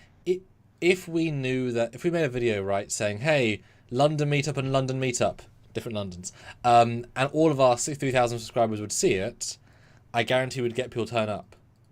But if we do a video... We'd live stream it together so we could be together in different Londons. Yeah. The ultimate London, if you will. Yes. But if we did a video which said that, and only 400 people watch the video because no one cares to watch those sorts of videos, then one person will show up. Only 5% of those people are within distance they could make it. And then only 3% of those are not busy, and only 1% actually give a shit. 2 people would show up, if we're lucky. Yeah, exactly. So you need, for that sort of thing, you need a giant subdivision of the fans seeing it. Yeah. Olivia Julius is here with $5. Should I be more fearful now or less, do you think? More, much more. Jesus, even with Fleetpaw here. He says, Fleetpaw's English accent made me come on. Just got off work. Goodness. Classic for Real says, how does London compare to London anyway? That's an interesting question. Your London's fantastic. My London is a bit shit. Hey, quoting me there. Did we go into London? Like, walk around? Not this time. I wanted to take you downtown to Heroes and stuff, but when I felt like absolute fucking ass. We didn't do half the stuff I wanted to do. Ooh. I couldn't move. I couldn't eat. Sam saw it. I was sick. And I had my great time delay where I was ill on the plane. Yeah. Not as ill as you. You got way worse than me. But Sylvia got the worst, I think, unfortunately. Yeah, she absolutely did. She didn't even go to the convention. And I think we had 3 different things, it felt like. And 3 times of, yeah. But you bounced back, Stuart. Well done. Yes, you always do. But my London's, a bastion of history and of legacy and culture and nooks and crannies. You know, it's a city built on a city, built on a city, built on a city, where we've kept 9 cities back, and they're still functioning pubs. Or you know, you can walk into a old shop that's been there for 700 years in various forms, and there's still the timber, or the floor is still, you know, like that is incredible. Yeah. Almost no cities have that for various reasons, and his London obviously isn't that, but it can't be. But obviously he has the scale and the modern things. And Rude Chef 1, who's my friend Aaron, who also lives in London, Ontario, says London, Ontario is worse than Gotham from DC. I mean, London, Ontario had the claim to fame of being the serial killer capital of the world. Wow. For a long time. So, and there was the week before, there was a shooting. The guy that got shot drove himself to the hospital. The guy that shot him followed him to the hospital and started shooting up the ICU, the emergency room, because he went in for his gunshot wound, and the guy followed him and started shooting at the hospital. So, London's not a bad city. I don't see that side of London. Like, I hear horror stories from downtown and stuff, and I never see it. But that's madness. Wow. Also, London, Ontario was supposed to be the capital city, but that kind of got sidelined, and Toronto became the capital of Ontario, of Canada. Yeah, London was supposed to be the capital of Canada. Yeah. Then they fucked that around and moved everything, and then it ended up being Ottawa. London was one of the options. That's why they called it London. Yeah. Well, there you go. History from Professor Sylvia. Do they? I thought, aren't gun laws kind of also strict where you are, like in the UK? Yeah, they're absolutely, yeah. It's Canada, man. Because you just don't have shootings in England. You just don't. Yeah. You almost can't. It's you know, you hear one gunshot. You hear one gun crime a year in the news. Like, there's been a gun crime this year. Holy shit! And then that madness just happened. Like, sometimes like July or June, you hear, there was a shooting in London. And it's like one shooting this year so far in June, and meanwhile, like other cities like Detroit have like 73 by that point. You know. So it's not bad here. Like, that was a really odd situation, the hospital thing. But yeah, it's just, anyway. Please come visit London. It's really great. There's lots to do. Yay. This episode of Trekyards sponsored by the London, Ontario Tourist Board. Only one gun murder spree every 2 years. Bring your kids. And not just a random shooting, but the guy followed him to the hospital to shoot him again. That's a horrific movie line. That's horrible. That sounds like a movie plot. Yeah. Really. Or John Wick and the guy with the bastard. Exactly, yeah. You know, he killed my dog. Fleet Paw throws in $5. I don't know if I should be scared at Olivia's super chat or if she just had a shitload of typos. That was pretty horrifying. I didn't read it like it. Okay, I'll read it like it should be, because Fleet Paw's English at me. Come on, just got off work. Periods are important. I mean, they female population need them. Yeah. Olivia Julius, $5. Sam and Stuart are each other's kryptonite. When they are together, they are both sick. It's like Hancock, but both aren't super. Oh. Hey, we are fantastically super. Wash your mouth out, lady. There's definitely it's the fact that we're so busy when we're together. We focus on doing so much that I think we run out of the ability to do that because we burn so bright. It's almost good to have us do like 4 days together and then go away again. Like, yeah, we end up hating each other at the end of it. Well, half of us does. I'm normally fine. I just miss home. Yeah, we're a very good team, but long trips can be very tiring. Stuart gets a bit cranky. Well, there's jet lag that goes on, and there's invasion of personal space, and like, I'm very introverted. I'm an extroverted introvert, which is weird. Like, I can project here and be great, and for a live or whatever, and then I don't want to talk to anybody for the next day and a half. Well, I also think you're better on an away mission because you have to be the out Stuart. Yes. But then I'm stressed because I'm away from home. I just want to return home because I love my house and I love Sylvia. So there's other stresses going on while I'm still doing that. So yeah, it's a weird dynamic. A lot goes through this. Vegas was great. Yes, It yeah. just was great. Although I do hope next time we go, the top bar will be open, because that was a lovely place to The spend. Voodoo Land. Yes, it was lovely to spend. Right, I'm going to be back in a minute. We've got 4 out of the 15 in 70 minutes. I'd love to see 6 out of 15 personally. So I think about. Yeah, and we're about at the halfway mark of this live, guys. So if you guys want to super chat in, we got 4 of the 15 with 17 and a half minutes left. So another bunch of $5 super chats would really help out. And the reward, look at that. 2 shots, apparently. So, all right, Fleetpaw, $5. If you think Sam and Stuart are epic in person, you should see what happens when the 3 of us get together. Oh, wait, you can. There's a live, which he shared the link to. Yes, Fleetpaw, in fact, joined us here at my house, which he was surprisingly uninterested in. And we did a live from my living room. So check that out. It was fun. I was super tired and sick and not feeling good at all. Don't know if that shines through in that live or not, but it was great to have Fleetpaw here, and you guys get to interact with him as well. So check out that link right there that he shared.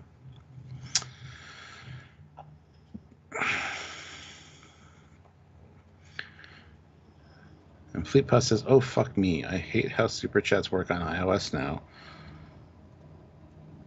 Person us. How does it work on iOS now? I haven't super chatted from my phone in a bazillion years, so. What? No, sir. What's the problem? I know a lot of people have problems with iOS and live streams in general. Like, there's no pinned comment. There's no. A lot of times they have to restart their phone or restart the app to be able to super chat. It just doesn't allow you to. I don't know. What is going on, Fleetpaw?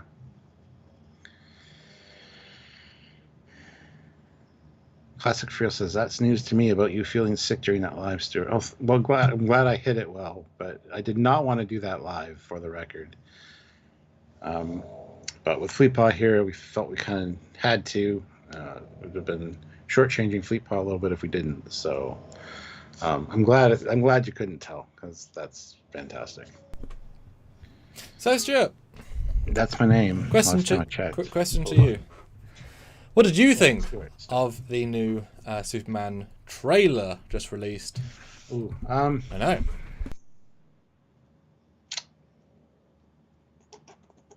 It was good. A lot of people are really hyping it up, and I wasn't that enthusiastic about it, honestly. I need to see more of the characters, I don't know, saying things. There is a nice TikTok thing going around that says, "Hey, can you keep an eye on Superman for me?" And it's one of the other actors from the show. I think Billy's Jimmy Olsen. And he puts the phone up in front of the actor dressed as Clark Kent. And he's like, "Who? Keep an eye on who? Huh? And that gave me more of a feel for what this movie's going to be than that goddamn trailer did. I'm interested to see why he crashed into the snow and had to call Astro, the super dog, in to save him. But yeah, I don't know what to feel about that yet. I'm not a big fan of the suit. I don't hate the suit like everybody else seemed to when they first saw it. But there have been better Supermen. So I'm sure that the movie's going to be better because James Gunn does really good stuff. So I'm excited for it, but I really think Henry Cavill kind of got screwed. I think he is, to me, the epitome of what Superman should be in this modern age. Of course, Christopher Reeve, I think, is the iconic, of course, Superman. But yeah, I'll have to watch the movie to see. And I'm sure there'll be other trailers that kind of dive into more of what it's about. I'm not impressed with the Lex Luthor guy. He just doesn't seem imposing at all. Seems like a little bit of a puss. And I don't know. I just can't get... I'm not getting an evil vibe from him. Like Kevin Spacey, I thought was a good Lex Luthor. Lex Luthors tend to either nail it or just completely miss the mark. So... like I said, I'm sure that this is going to be great. I'm sure that the trailer just didn't impress me. That's my thoughts on it. I've only seen it once, though, so I haven't gone back to rewatch it, but it was cool seeing the Astro, the super dog, or whatever his name is. Crypto, that's his name, not Astro. So what would you guys give this trailer out of 10? Say down in the chat. Super chat your thoughts, comments, and questions for the Superman trailer. Our analysis breakdown has been very in-depth, as you can know. So give us your official score out of 10, Stuart. For the trailer? Yeah. 6. Yeah, so Superman's a funny old one, because he's the OG legacy thing. But I've never really watched any of his movies with like a... I've got to go watch a Superman movie. None of them. He's never been a tentpole must-see. I know I've seen the first Superman when I was young. I've seen Superman 2 because I had the creepy tech on the face lady at the end, which is weird but fun. I watched the Cinema Sins whatever on 3 and 4 and they're garbage, clearly. Like absolute dog shite movies that were just cash cow. No. 3 is one of my favorite Superman then. Movies. One of them is dog shit. 4 is absolute dog shit. Yeah. But 3 is fun. Okay, sorry. I enjoy 3. That must have been we watched them. I didn't like Man of Steel. It's just not a very good Superman movie. It's a good movie, not a good Superman movie. But he's not trying to make a Superman movie. He's trying to make an origin for Superman for a dark world. And has incredibly large plot holes, which are just ridiculous to overcome. Like the dad committing suicide, ostensibly. Like, I mean, it's just idiotic stuff that can't be excused for good plot. So that's a big problem. And then he's really badly served in the rest of the films. He's dead for half of them. And then in a black suit, which is fine, but also dumb in other ones. So Henry Cavill was never well served, ever, as Superman. I think he was in the bath once with Lois Lane. He was great in that scene because he was happy. Yeah. And he fights really well. And he was definitely visually an epic Superman. I don't know if... I think he was too built to be Clark Kent. It's like with the Spider-Man, right? You tend to play Spider-Man or Peter Parker better. There's not really both. His Clark Kent was too dashing and debonair. Yes, exactly. Like the new Clark Kent, I love the change of the hair. Yeah. The walk, like everything's off. And even Christopher Reeve did that. He was kind of goofy and kind of lanky. It seems like the reverse. Henry Cavill was epic heroic Superman, but not the best Clark. This guy seems like a really good Clark, but not quite their Superman. But it's hard to change your physicality. But I liked the variety of stuff because he's a very smart filmmaker, as James Gunn, and doesn't do what you think you want. But the second Suicide Squad was really fun. And I watched it with Marie, and she thought it was too much violence and it was too long. And I thought it was too long, but it was too long because there was too much to tell. But it was all interesting. It was very long. The violence was really creative, so I'm okay with it. And who the hell would think a giant starfish would be the villain? Like, it's insane, right? Like, I enjoyed that movie. But it's really, really well done. It's really smart.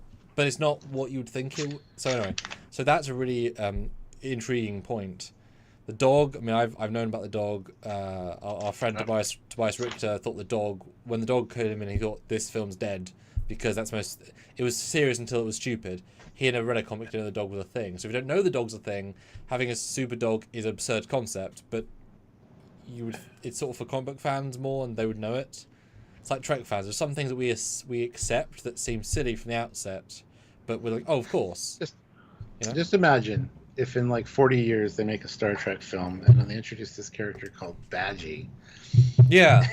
People would be like, that's ridiculous. But actually he's a serial killer, sort of, who almost killed the universe. Serial killer, yeah. Yeah. So I liked the trailer because it was bright. It was visually interesting. Like, there's a lot going on. Yes. A lot of heroes, which go world building. Obviously, Guy Gardner looks retarded. Yeah, Nathan Fillion's haircut was horrendous. Awful. He looked older, but it's meant to be terrible. I've seen the comic; it's meant to be, but like, it's funny, I guess. But he looked terrible for whatever. But Mr. Fantastic looked great, or whatever that chap's called. And he definitely got the sense that I did that yes, Superman is the hero, and it's not a welcome from Krypton, my son. You're a lost traveler.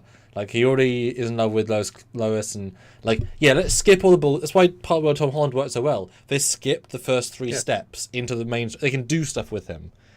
We don't need to see an origin story in every goddamn movie. I mean, you can do it flashbacks in the second movie to like add some fun.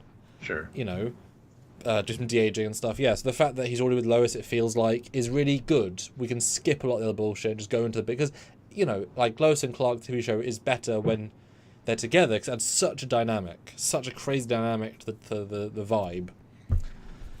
So I've never been that excited by Superman films ever. I've never seen Brandon Routh one. Man of Steel's not a good Superman movie. I think it's right in the cinema.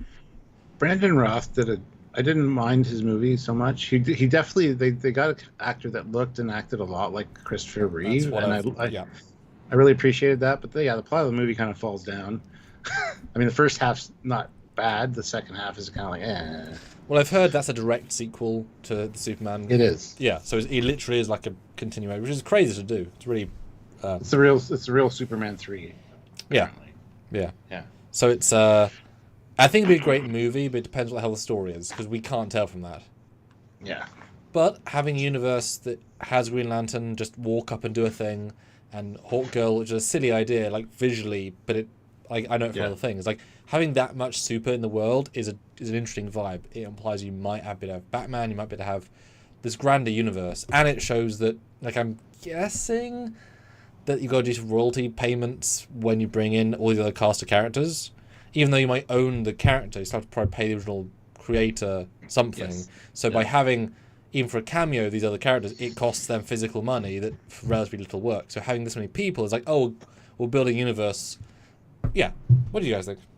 By the way, how many times have they added Doomsday and Superman things, either on TV or movies? Doomsday appeared in Batman v Superman, Smallville, Krypton TV series, and Superman and Lois. Did he? Yeah, he did. Really? Tim McCaffrey says Nathan Fillion looks dorky, but that's the comics. Yeah, he looks exactly like the comic equivalent of Guy Gardner. Absolutely, but is that a good thing? I mean, 98% of the time, I will say yes. Stay true to your source material, and it's the same argument that people have with the new Bridge of the Enterprise and Strange New Worlds. It's like, well, obviously updated for modern audiences because the old stuff wouldn't work. The old stuff would absolutely fucking work. So he looks a little dorky and stuff, but I don't know much about Guy Gardner as a character, but he definitely has the look. So they've encapsulated that, and I appreciate that. And I'm sure I'll appreciate it more when I see more of the performance in that look. But from what we saw in that trailer, it feels a little out of place to me. That's just my thought. I mean, it's a different argument, the Enterprise Bridge, which is a technical thing, versus some guy's haircut. That's all it is, right? It's just some guy's haircut. And they could do any haircut or pick any other character. He didn't have to be that version of the Green Lantern. There's loads, right? So they picked the dorky one with a very well-known face to be funny. Right? That's it. And so therefore the reaction, I'm sure they want that reaction, because I'm sure Nathan's always good, right? When's he ever been bad at anything? Honestly, Nathan's always good. Well, he's Headpool in Deadpool and Wolverine, and I cannot recognize his voice to save my life. Oh, is he? Yeah, he does the voice of Headpool. Oh, for the 3 lines.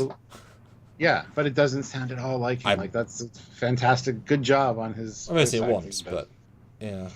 I also didn't recognize Matthew McConaughey's voice in that either. So. Oh, not speaking of, but do you know they're doing the film noir Spider-Man with oh god, the guy I mentioned earlier, Nicolas Cage, because he's that character in the Spider-Verse. Yeah. Isn't that madness? Yeah. That's so cool. Live action film noir Spider-Man with Nicolas Cage. What? I'm down for that. Yeah. Nicolas Cage is the sort of actor that if you use him well, he's spectacular.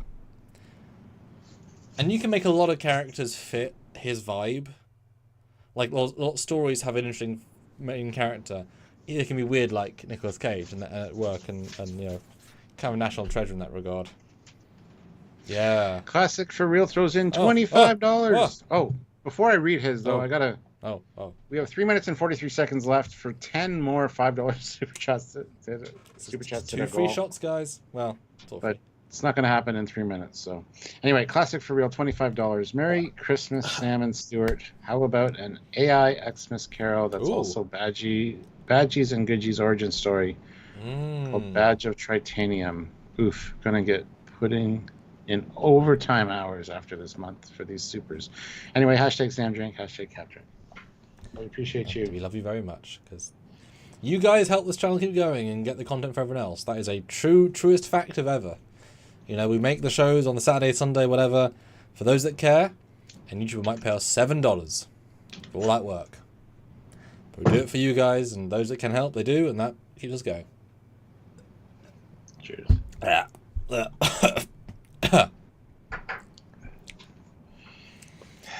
All right, so I have the first Xmas Carol. Ooh. I will send you it, and I guess we should swap between choruses. You just put it in the Oh, the live chat? no, the slides. Like how we do AI stories. I could. Yes. Okay, hold on. You're right, I should do that. And it's Jingle Bells. So Yes. we're going to be doing it to the tune of Jingle Bells. Yes. Okay, let me find. I mean, I'll just go on the other side. This is Classic for Real's first $25 super chat they sent at the very beginning of the live.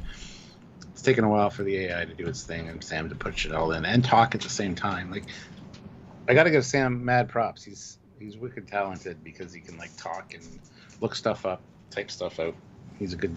I'm not as good at that. I'm kind of more laser focused on things. I mean, you can tell. Not a good multitasker. I mean, you can tell I'm doing other stuff, but yeah, sometimes I'm like, what am I saying? It's still interesting, and I'm not 100% thinking about it because I've got to just, yeah. If I'm doing other stuff, I don't necessarily hear what the fuck he's saying. I hear certain keywords, and sometimes I can piece it together. Other times I have to be like, what did you just say? But it's like, there's that famous thing about you don't hear someone's name at a party or whatever, and you like, oh, good to know you. Hold on just one second. I'd always rather someone like make a point of saying, because, you know, it's useful.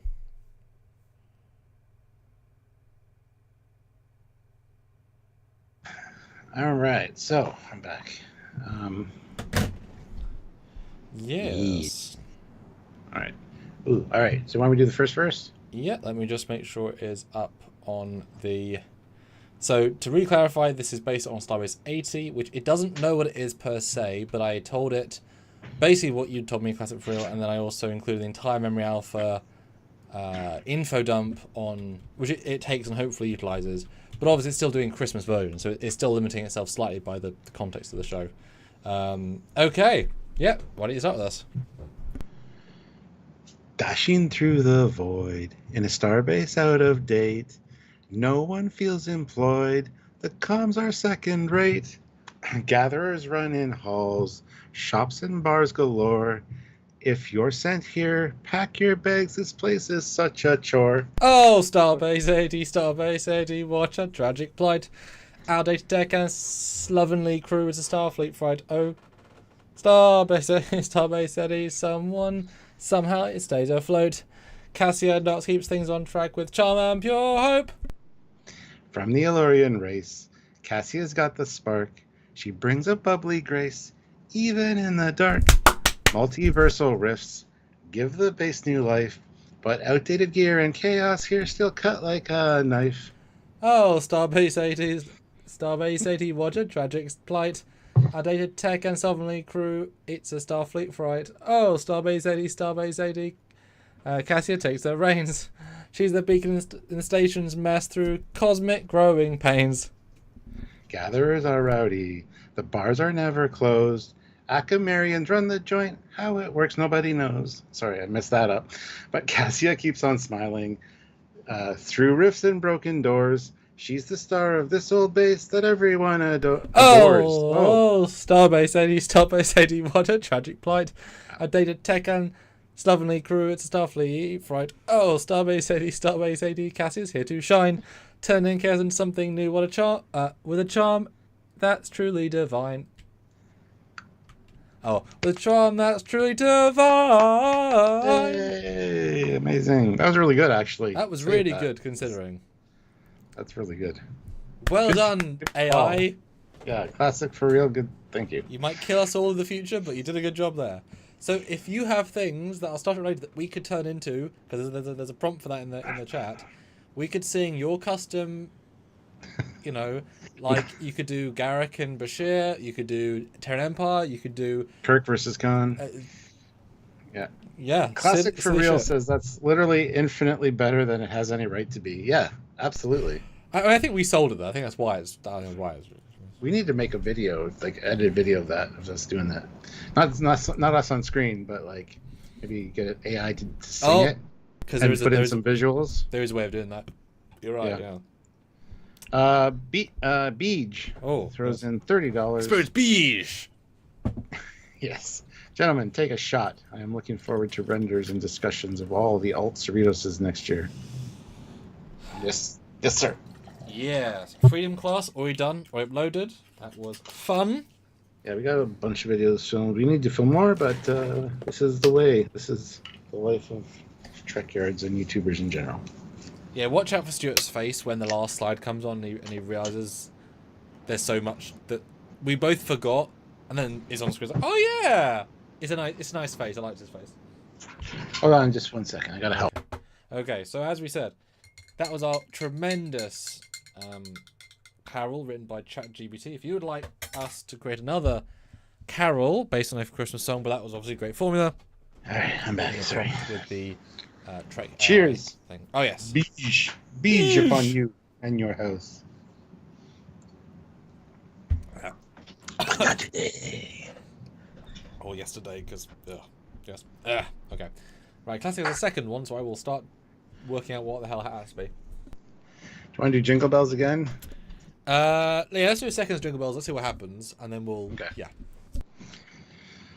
Also, if you have a tune in mind, Christmas Carol wise, put it in the super chat so we know. Away in a manger. Badgie is growing, killing the universe he will be.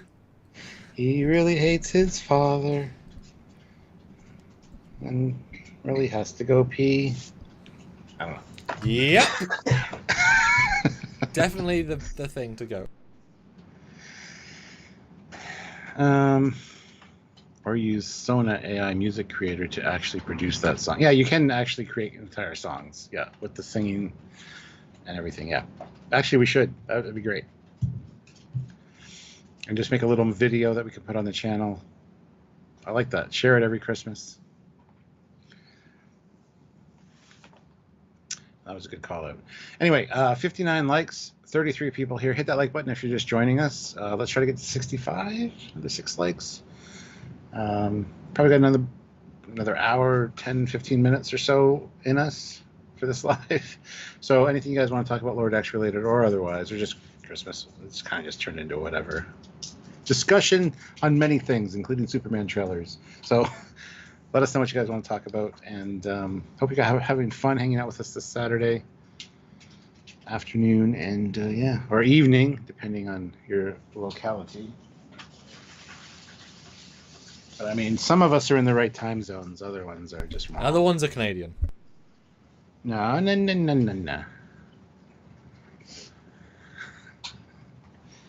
What the hell? This guy. And yes, the AI knows Gucci, so I've updated maybe it updates a year every year, so that's good. So we have some background. Excellent. This one says, yes, I know Gucci. Gucci is the redeemed, reprogrammed version of Badgie introduced in late seasons of Lower Decks. Unlike the homicidal Badgie, Gucci is genuinely helpful and kind, embodying the ideal virtual assistant. However, Gucci still retains the same quirky, horrific charm as Badgie, making him a delightful addition to the show.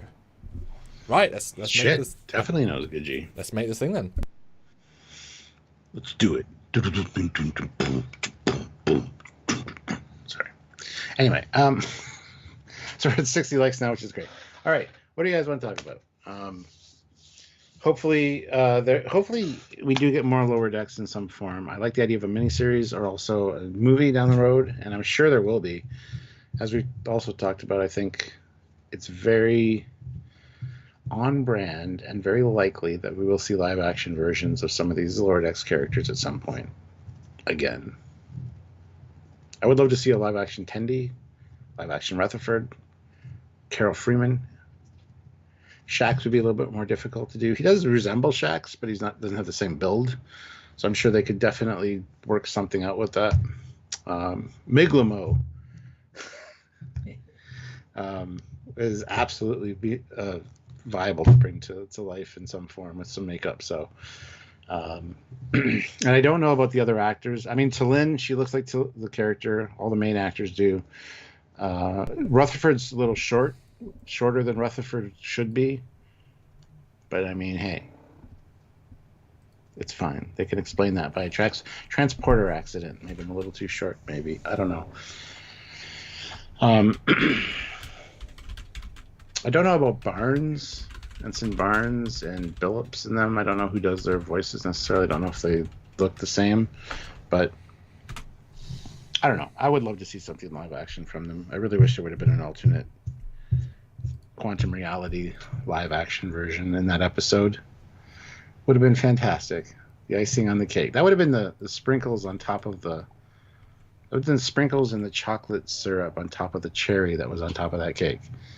Because we all know from our review yesterday that Sam said the cherry on top of that cake was the fact that the Discovery Klingons, the Disco Klingons, the Klingorks, are in fact from a different quantum reality. Check out tomorrow for that episode, that discussion, that debate. We talk about that in tomorrow's episode. Wow, what a nice segue. I didn't even know. Rutherford, no implant, perfect for Eugene Cordero in live action. Yeah, but I would like to see his implant in live action. If he does show up in live action, I hope there's at least a flashback to him with the implant. Because the implant wouldn't be hard to do prosthetically. It would be super easy, barely an inconvenience even. Except for him. Yeah, but fuck him, he's getting paid. Right? Billups is good too, just needs a hairpiece. Oh, okay. What about Stevens? Your dad could play Stevens. I mean, you know how to get the actor. Sam's dad looks exactly, well, you know the ambassador, most of you. Looks exactly like Stevens. It's kind of funny. Yeah. Stevens is a much loved figure in their household, I hear. I hear about him a lot too. Yep. But hey, if you've got a character that looks like... Well, it's funny, when we made the Lower Decks version of him for our collector's set, which we're offering in the 2025 Trek Shorts Indiegogo, Dad wanted him to look like Stevens. I said, that's no fun, because you don't have the accent. So we had to actually make, Dad, not Stevens. Because, it's funny, but it's like it's not actually you, so... By the way, guys, we also got 28 new members during this live, which is great. I would like to get 2 more to make it a nice even around 30. So if anybody wants to gift any, it is the season for gifts and gift giving. So if you want to gift any memberships, now's the time.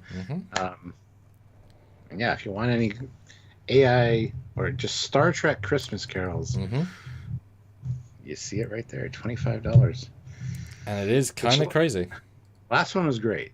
I gotta say, I think our performance was pretty good. I mean, one more take and we would have got it perfect, right? So,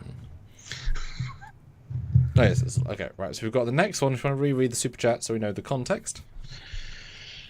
All right. So, classic for real, $25. Merry Christmas. Blah blah blah. A Christmas Carol that's also Badgie and Goodgie's origin story called Badge of Tritanium. Oof. Yep. And I was explicit with what I said to it, so.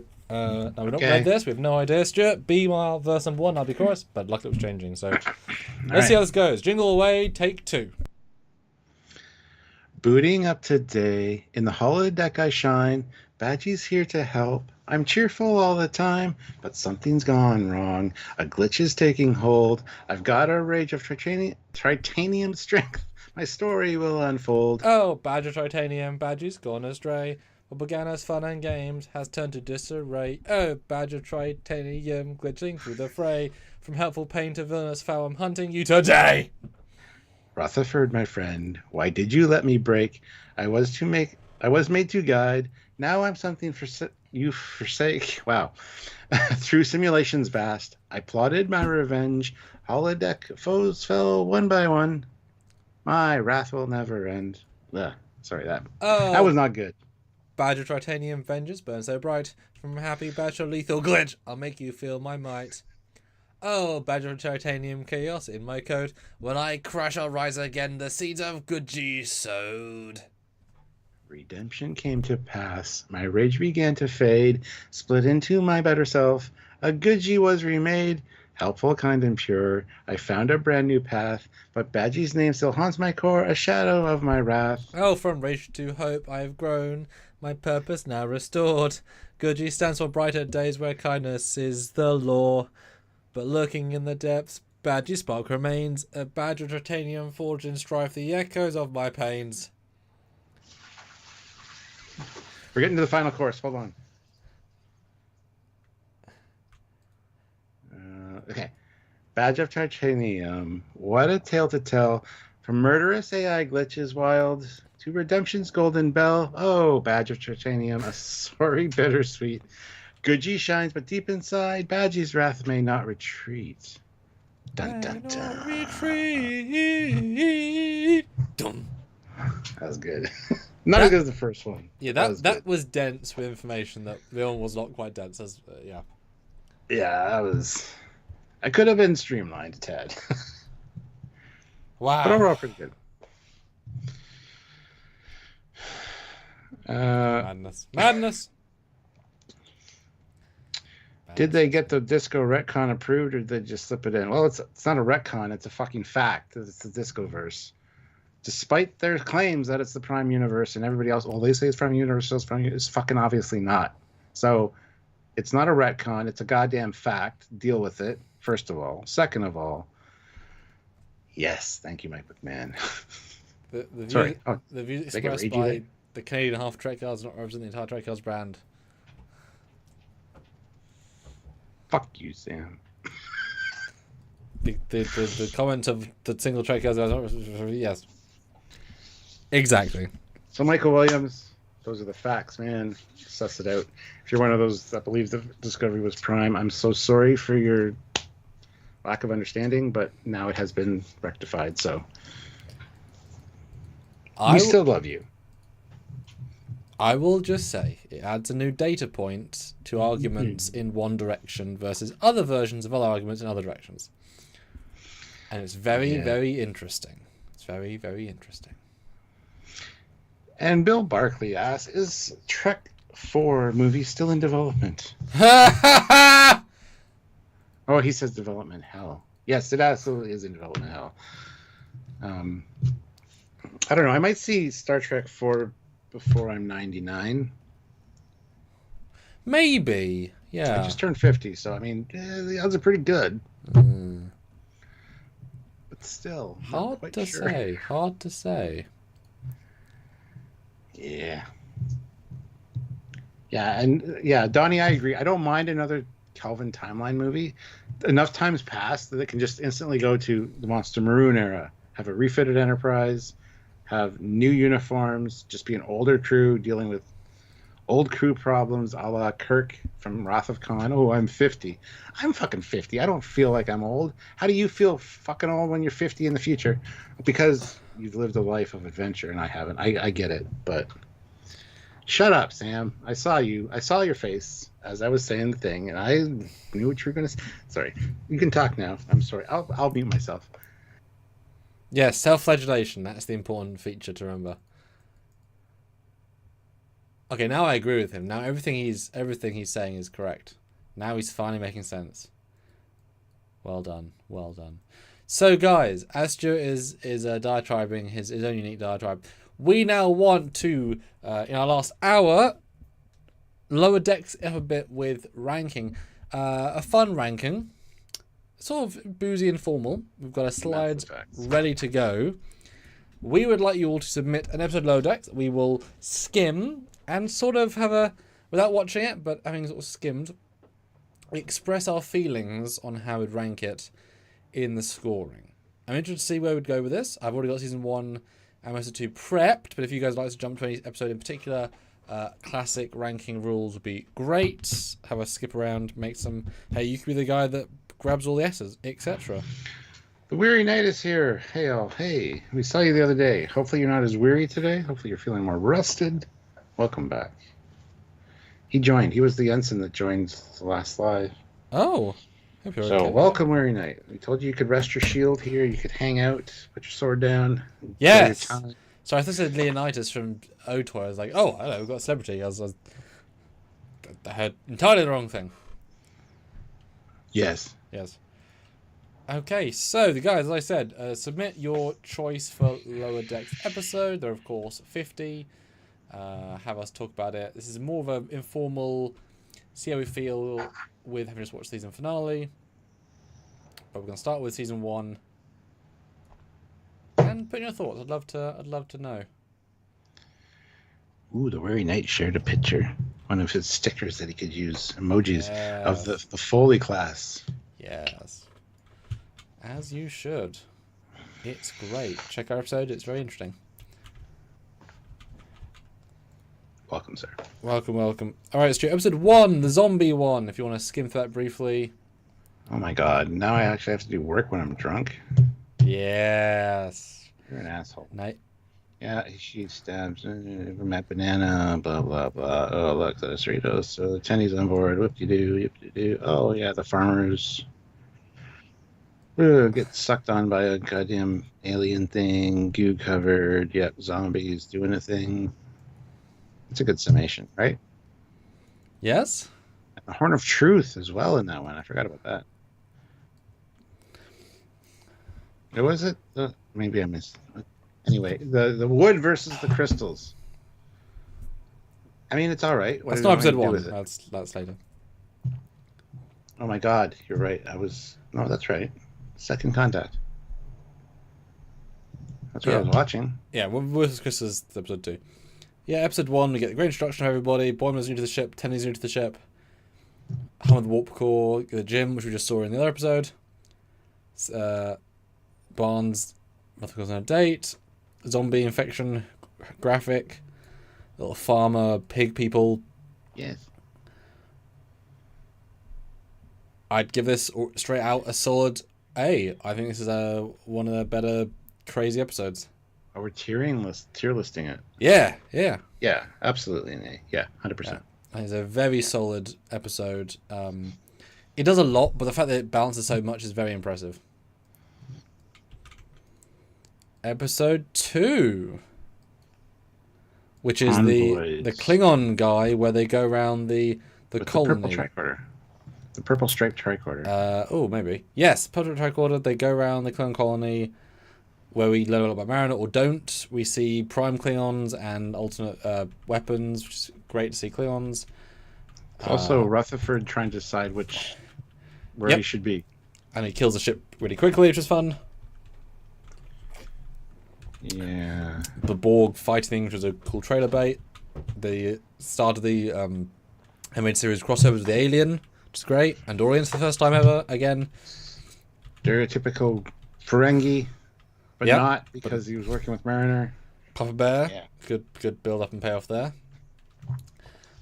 We get the establishment that my worry that everyone everywhere has low uniforms. With the random colony place, but I dealt with later.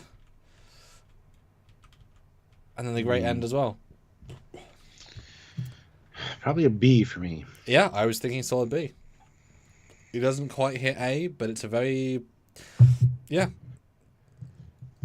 Yes. Would have been better if they had other uniforms on the planet to show the difference in rank, like the Cerritos being slightly different from the fleet. Apart from that, episode 2... darn solid B.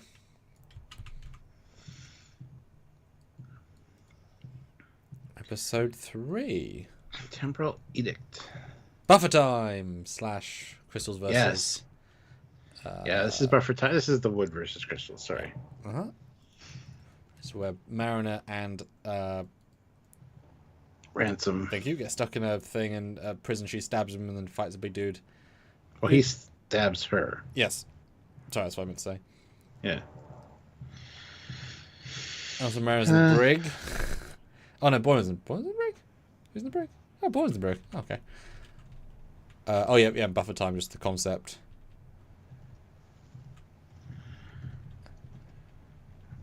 Good Ransom moments in this one, and this is also where we learn about the most important man in Starfleet history.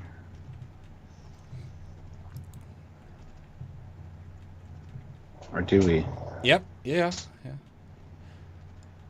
This one's the far future. Yeah. This one's definitely sillier. My gut says to go with a C on this. It's not quite as good, but it's still I was going to say that. Yeah. I mean, buffer time definitely stayed a thing. But yeah. Good, but not amazing. And then episode 4, Moist Vessel. We get the sarcastic Vulcan salute. One of my first things ever, cleaning out the biofilters of the holodeck. Not really a thing. Multiple Cerritos classes, which is cool. Yes. Since trying to make friends with everybody, including the spiritual guy who's not really spiritual, I think. Mariner gets a promotion? Oh, full lieutenant, Jesus. Yeah, and it's also where her and her mom kind of have to hash things out in kind of a rough situation with each other. Yeah. And then we get the ascension of the guy that just returned. Yeah, this is a really good payoff to Mariner already, like seeing them work together. This is a crazy episode. This is a big episode. I didn't think these were so early. That's what I mean. They really went strong with the first couple. Yeah, and the gruesomeness of the going into the Great Koala, the pain it clearly caused them was madness. And then the Admiral who has a lisp and so therefore demotes her. Yes. Oh god. My gut said C, but the Great Koala bit's so good. No, I was gonna say C for this one. But the Great Koala and the Mariner and her mum bit are both very good. You had a real thing for koalas. I'm gonna buy you a plush koala. You like koalas. Well, it started the meme, right? This was the meme episode that started the whole journey. I would say it's a very high C, inching into B for some of its longer story plots, but I think C's a fair bet. I think C's fair. Yeah, I was gonna say D originally, but oh no, this is definitely at least a C. And then episode 5, Cupid's Errant Arrow. We get the introduction of the Parliament class, the USS Vancouver. Yeah. The former ex-girlfriend of Boimler and the conspiracy theory surrounding her. Oh yes. We get to see a flashback of Mariner from Deep Space Nine. Meeting Jet. Yeah, the band. The Geordie LaForge teddy bear. Oh, young Mariner's so cute.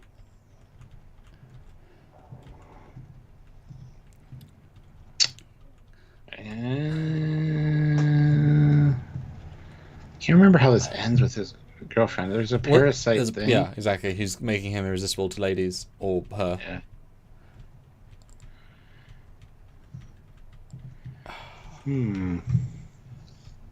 The parasite's funny at the end.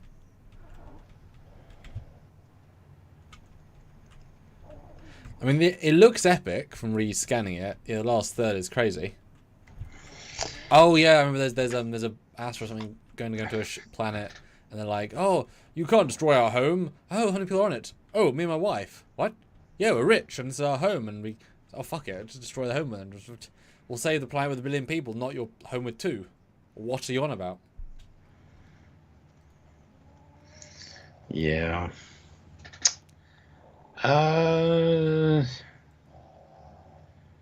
For me, this might be a D. Ooh. Because I don't remember half of it. I mean, flashing back through it, it's like, yeah, I can kind of piece it together, but... See, I remember really liking this one for loads of small reasons. So I was going to say low B, just because I remember thinking so many good things about the plot and how interesting it was. Yeah, I think there's a lot of subtlety we're missing by skimming. But certainly the purple tricorder thing feels less cool now I'm re-skimming it. But I mean, it's meant to be a small scale thing, right? But the flashback, the first time we saw the Greys, that was a huge deal. Huge deal. And first DS9 back in how many years? Oh, what's that face?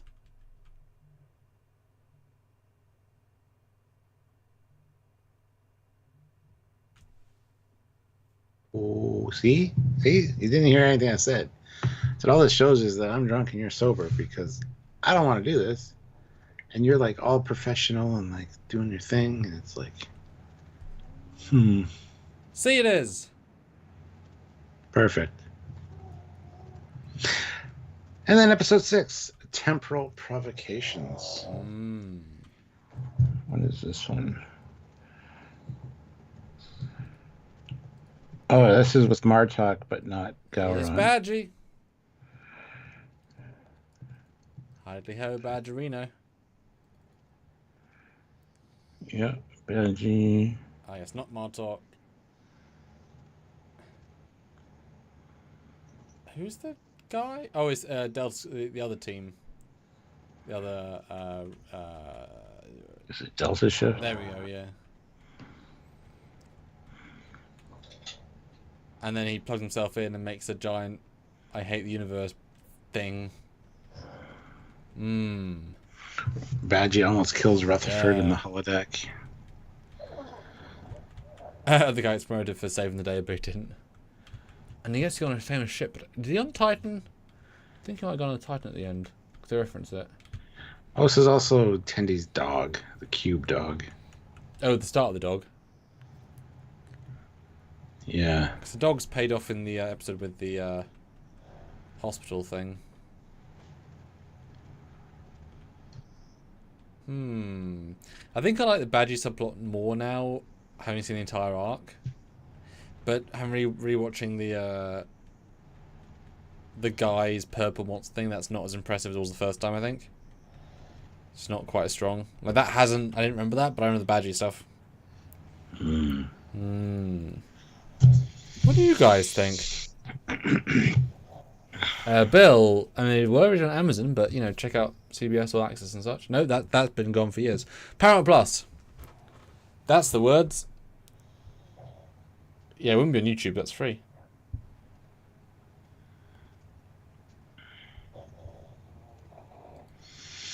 Ooh. Ooh? What you do about Boimler with the transporter thing where he's like phasing out and he has to go to the medical ship. We also got Captain Ramses, which I talked about earlier, which is great. Somebody that went to the academy with Mariner is now a captain. Which is crazy. Yeah. And seeing all the medical anomalies on the ship. And the bridge glass, which was annoying, but whatever, and the not quite the tentacle monster. So what did you give the Badgie episode then? Oh,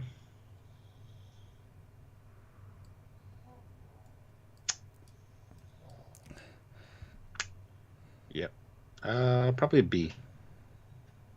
Because I was thinking B, but then how unmemorable the other half was. It's like, no, that feels like it dries down for me. Cool. Okay. In between. But yeah, the medical one I think is definitely a better one. Plus, we also get the first hints of Tendi being like something special because she's with Shax. Oh, no, wait a minute. That's the next episode. Never mind. That's the next episode. Yeah, this one's jam-packed. And again, the alien from Lower Deck, from the animated series. Yes. Dog's fun. The beaming's clever and silly. The second crew's good. I think now in retrospect this should get a B or an A. I think this is so creative and interesting. I think conceptually I'm nearing an A. Not because there's everything amazing, but because there's so many interesting things.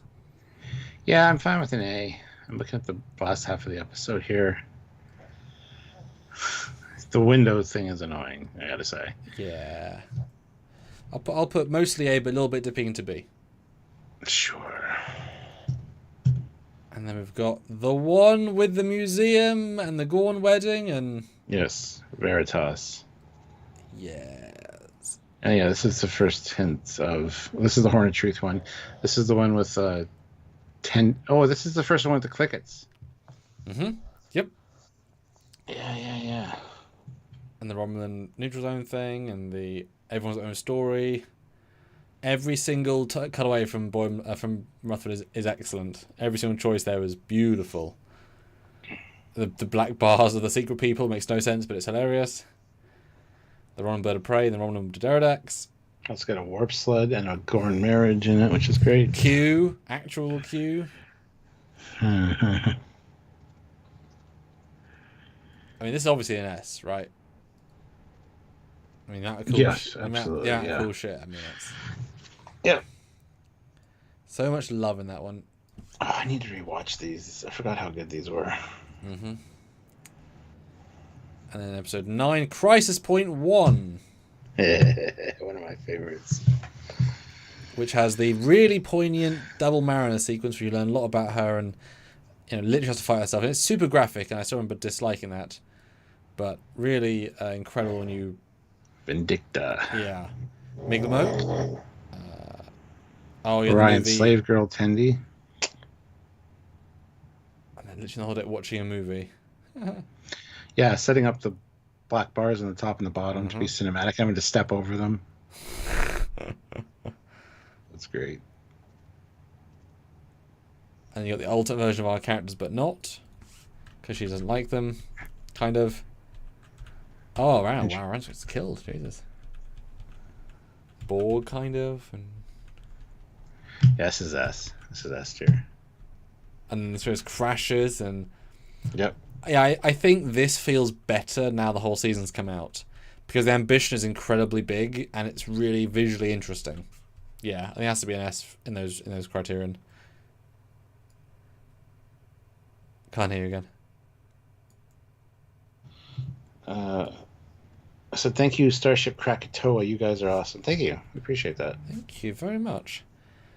And they're in season 1. That'll be what we do today because, you know, getting in there. The Packard one where we see a Cerritos class getting blowed up and then they go to help and then they get attacked and the Packards... No Small Parts is the name of this episode. You probably say the episode name. Thank you. Packards are absolutely incredible. Yes. The Titan comes in is absolutely incredible. Also, Peanut Hamper introduction. I mean, this is the best day of the season. Just because it's just so successful for me. Oh yeah, this is... Yeah, another Enterprise coming in. I mean, the rest, the appearance of Captain Riker and the Titan. Yeah, this is absolute S tier. And just enough Troy. Yes. And then he says that Mariner's his Chadich, and or no, is it Freeman's his Chadich. Yeah.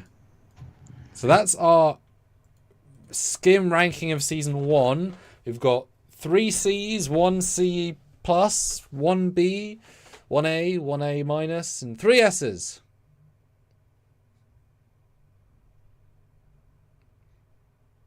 Can't hear you again.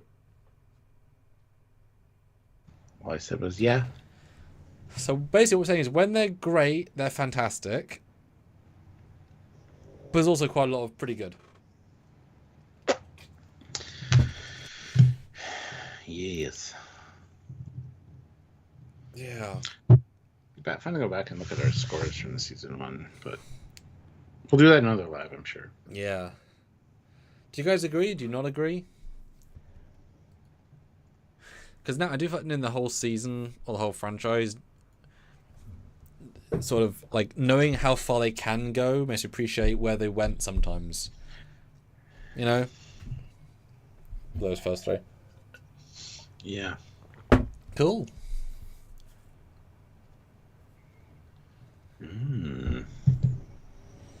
Funny how Q was only introduced in TNG, but he's been around for centuries. So weird how he never turned up during either TOS era, or maybe he might turn up in Strange Worlds. Not only that, he's been around for centuries. Time is irrelevant to him. He's omnipotent. I would love for him to turn up in Strange New Worlds. Yeah, and can you imagine using Otoy's de-aging tech? Yeah. Having real-time young him. Not that you need it, of course, but it'd be certainly fun. You imagine having... I mean, this is obviously unnecessary, but often these things are. Imagine having 2 Qs in the episode. You have Q before TNG Season 1, before he's learned who we all are as humans, he's a bit more of a dick, and then post-Picard, after his fake death, and like having the lessons and like both Qs. And it sort of breaks your brain, because how can there be 2 Qs if they're non-linear and non-temporal, but you kind of still can, because that's how existence is. You can have fun with that. That. I have a voice thing from Fleetpaw here. Oh. In the group chat, which I didn't listen to. Apparently it says English accent. Okay. I don't like it that much. I think my English accent's not too terrible, but you be the judge of that. That was slightly Irish. That was an American Irish. Sorry, this is way late. This is going back to the beginning of the... And then Matt's response.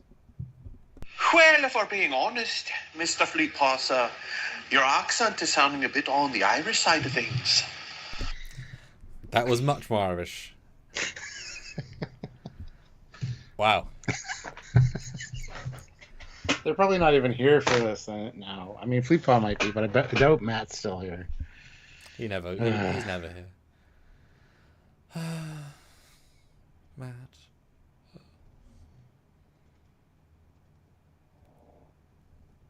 JK. Sort of. Yeah. Sorry, Fleetpaw, you still sound like Fleetpaw.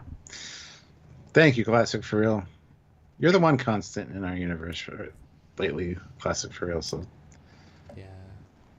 We should make you a moderator. No, we shouldn't. That'd be awful. Jesus Christ. Power corrupts, absolutely.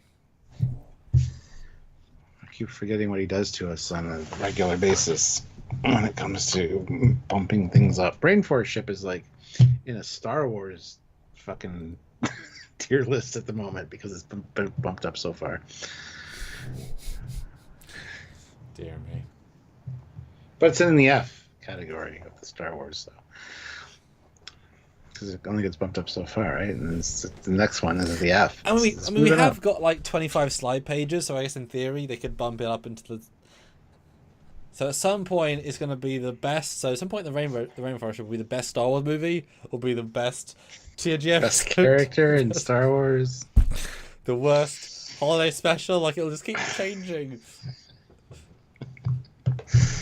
That is madness. Madness, I say! He says. Dan Ben says, I know some fans don't enjoy Q. Well, I haven't met one of them, so... Yeah, I don't think I have either. Well, I do think Q changes... I think Dan's saying that he's probably one of them. Maybe. I do think Q changes... Like, he's so different in various performances that you could not like him in his more silly performance, but love him in his serious performance. So I think there's a bit of a variety in your appreciation for him. He's not the same guy each time, which is good. He's a bloody god snake creature, not really, but yes. It's funny when we say he is. Trekyards says that Maximilian is cool. You need some red LED lighting above that sucker. It's funny because Sam Witwer himself complimented me on my Maximilian. Oh shit, that's a secret.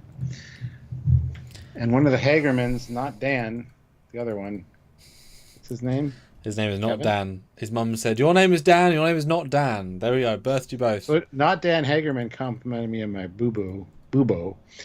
And another friend of mine who was watching our Lower Decks finale review finally noticed this because he apparently doesn't watch any of our content, and that's fine. So that's why the Bubo thing was brought up earlier in the live as well. Jesus. It's always, yeah. Crazy. Who's Sam Witwer? I don't even know. What happened? And it's not like his face is on my timeline or something. What? No? What? Huh? What? Is it his face or is it Kirk's, though? Anyway, moving on. It would be fun if I, like, made his face Kirk in our version just for lols. I shouldn't do that. That's silly. That's too much work. Plus, he has to approve it, so... Yeah, Bill, can we turn Sam into you again for an interview? I mean, Sam needs to approve the interview. But then Sam won't Bill approve it. Bill's like, the fuck is this? Who are you? What? Why are you bothering me? Yes. Fun time is had by all. That's the answer. Bill Barkley, speaking of Star Wars, anyone watching Skulls? I have. I've only seen the first 3 episodes or 4. I can't remember. Okay. And I think there's a new one out that I haven't seen yet. It's fantastic. It's basically Star Trek Prodigy, but in the Star Wars skin. So. Yeah, I was gonna. Yeah. Why is it like? What's it doing?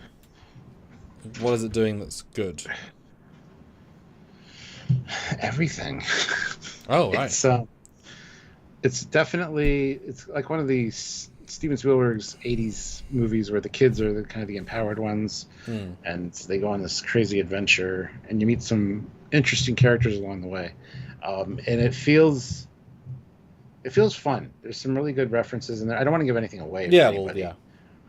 But there's some classic Star Wars stuff in there, and is a certain somebody a Jedi or are they not? I don't know. They can use the Force though, so who knows? You know, you've obviously seen the episode because I sent you them, and you know, spoilers maybe. When I skimmed it, I saw some X-wings, which obviously set it in a certain era. That's what I was talking about with classic Star Wars. So I had no idea from the trailer when it was set, like mentally. So I appreciate that. That was like, okay, cool. Although they could be. So that implies some people might show up, right? I mean, Prodigy, you know, the thing was, it's our separate thing. It eventually becomes into the main stuff. So if this show is nothing, and Luke shows up at the end, or Leia, or someone really amazing, that'd be a fun payoff. Well, just interesting because the planet they're from is unique. That's all I'll say in the Star Wars universe. So, any erasers that we know? Because I didn't recognize anyone from the trailers, as in like that stands out.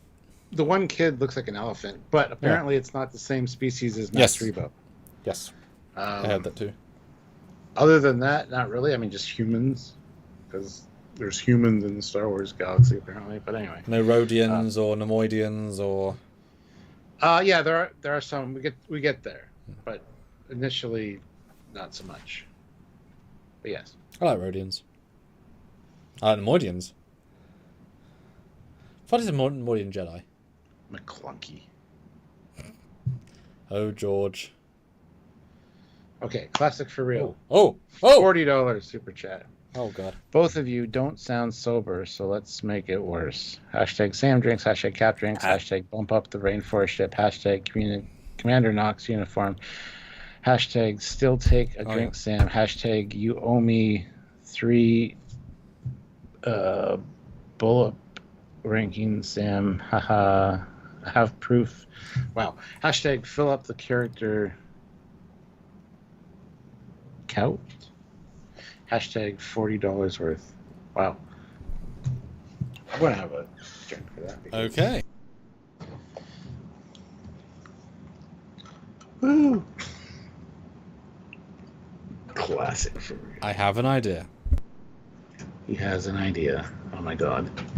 That's one of the most terrifying things I hear on a regular basis. Sam saying, I have an idea. Sometimes in a good way. Cheers, classic.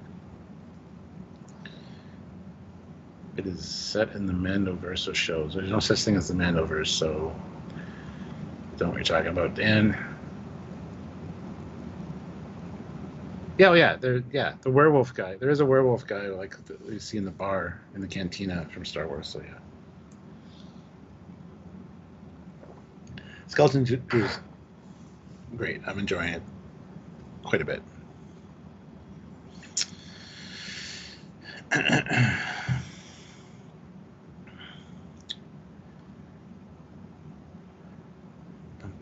Dan Ban says I was in the shop yesterday and they had a lot of Star Trek Con action figures. I've got a Diamond Select Con over there still in the package. Interesting.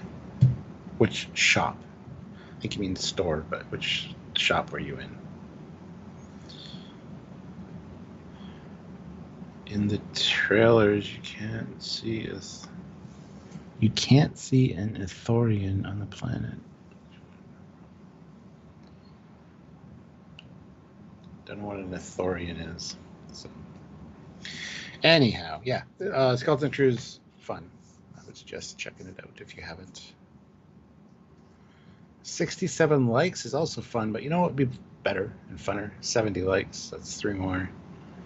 We're about less than half hour away from probably the end of this live, and yeah, and 3 more likes in the next half hour is definitely doable. Hit the like button if you're just joining us or haven't hit like yet.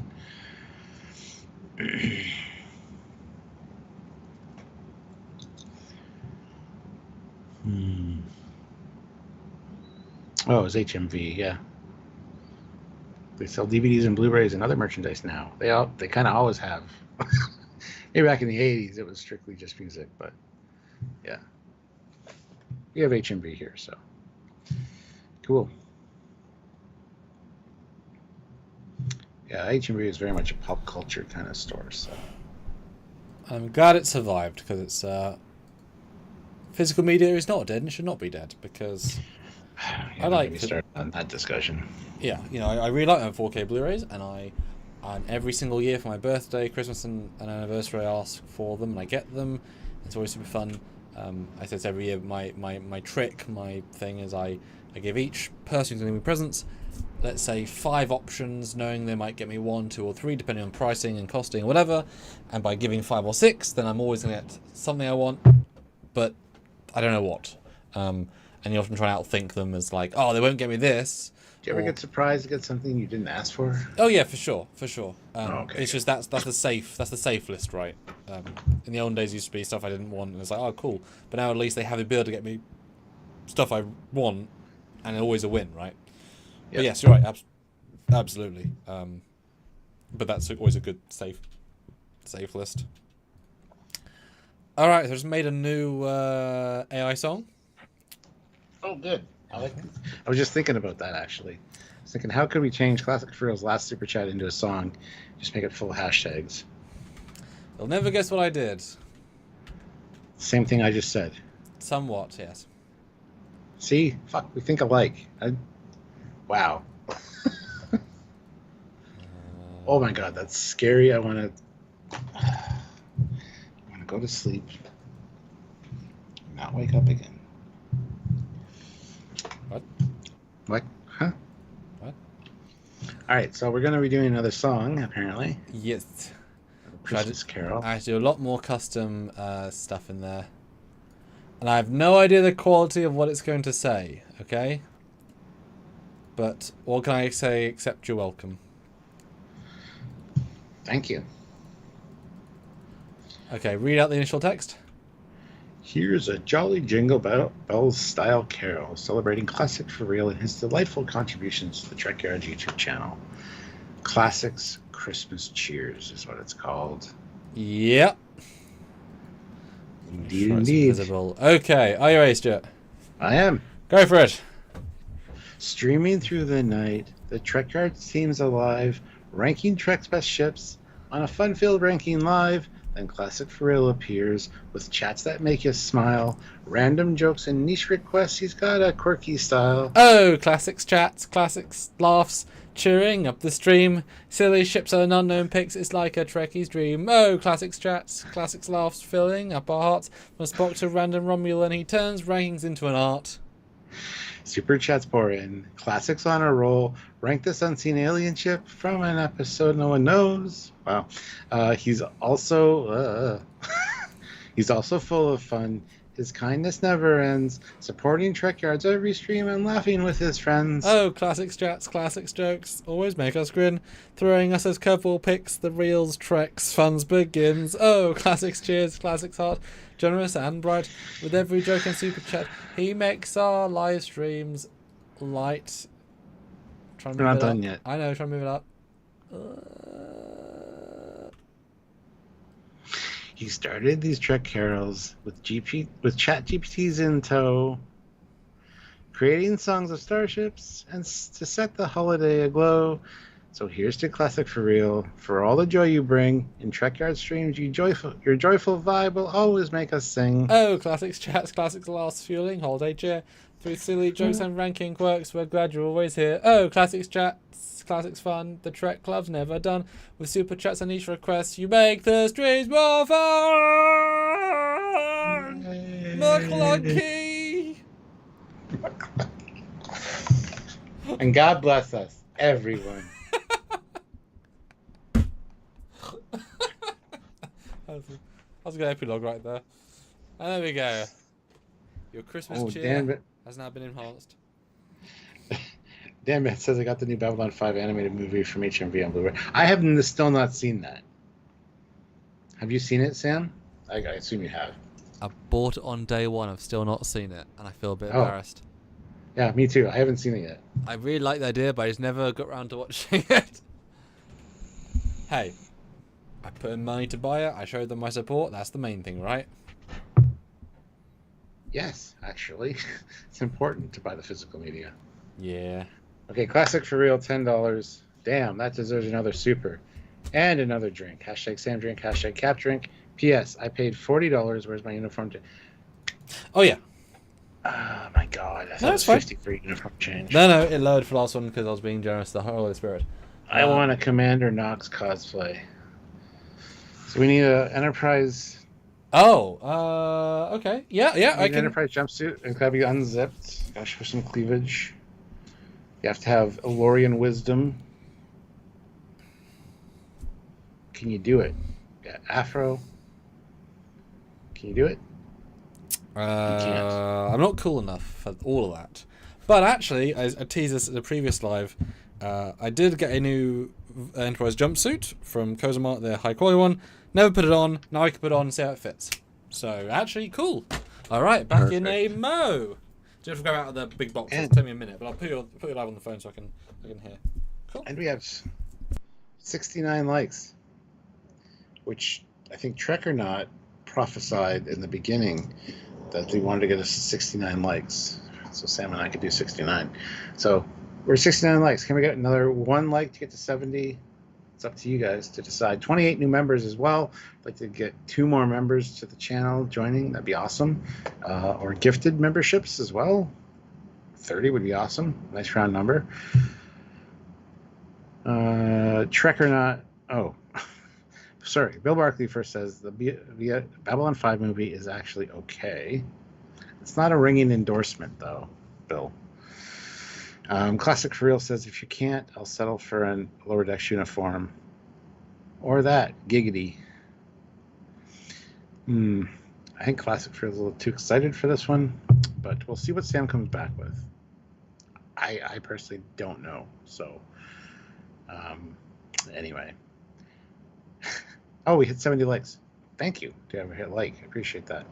Can we get gifted 2 more memberships to get to 30 members this live? That would be awesome as well. Probably not. I don't know. Start another goal. Got Jingle Bells stuck in my head now, and that's fine.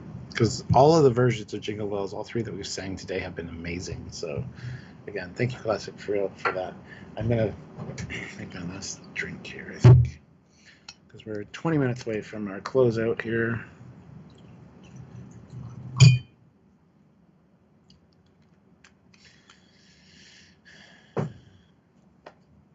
Peach, Crown Royal, and Coca-Cola Zero. Coca-Cola Zero at first taste doesn't taste so bad. The more you drink it, the more you hate it. But it's really good for mixing. And it doesn't give you that sugar hangover buzz. Because it's the sweet. It's the sweet that kills you, right? So, anyway, this is a good mixer. The giggity was regarding the 69 likes. Okay, well, we're at 71 now, so that's all been ruined. Classic for real. There you go. That's using your membership to its full advantage right there. Wesley says, I was just over with N Squared. You were with Nerd Squared, right? That's awesome. Me and Sylvia have been watching the Ashens and Nerd Squared Advent Calendar things every year. We just watched like the last 5 today. So, yeah. I don't think that might be the same. You said N Squared. That might not be the same Nerd Squared. Nerd Squared. Oh, it is him. Him and Ashen's guy. Yeah. Yeah, I think he's fucking great. Him and Ashen's are both great. Ashen's name's Stuart, so, I mean, you can't go wrong with that. Review the last of Lower Decks. Cheers. Happy to help ChatGPT shove out some instant classic Christmas bangers.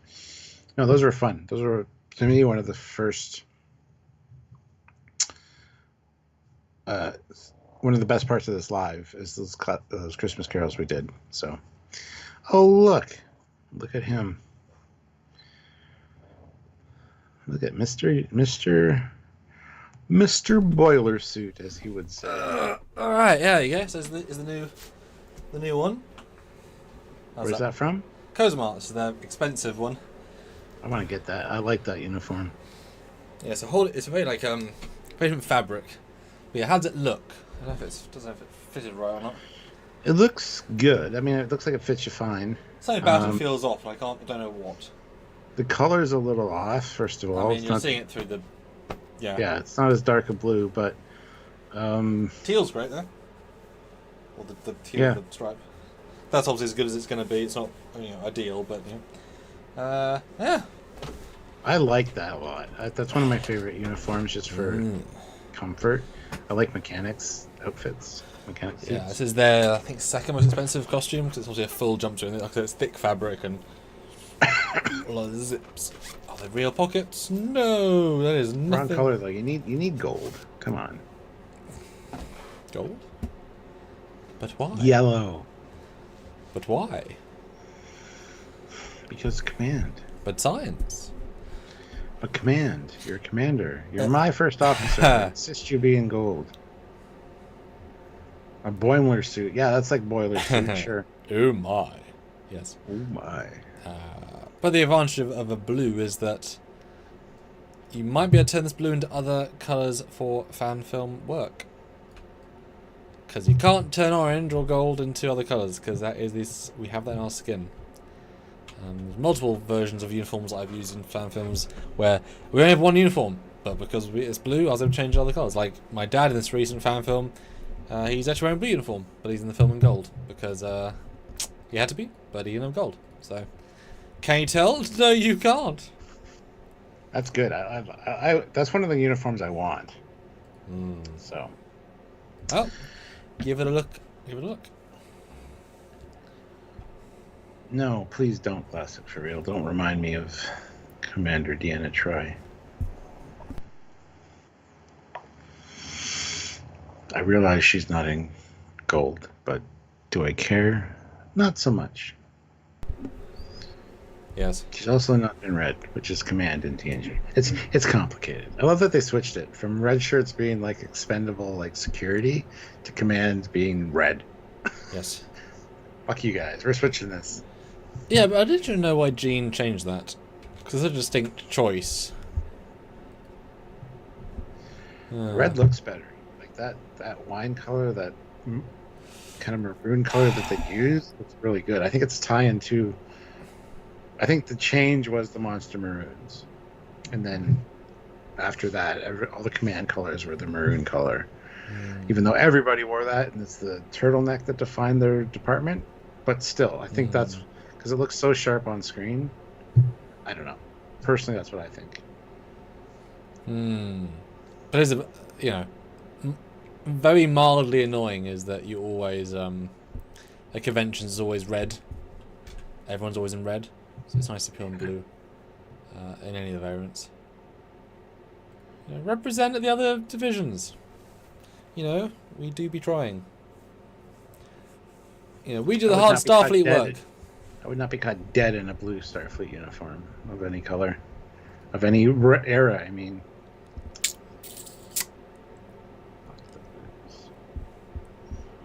You should be on my crew and wear blue. See what happens. Oh, the statistics for who dies on away missions is quite different.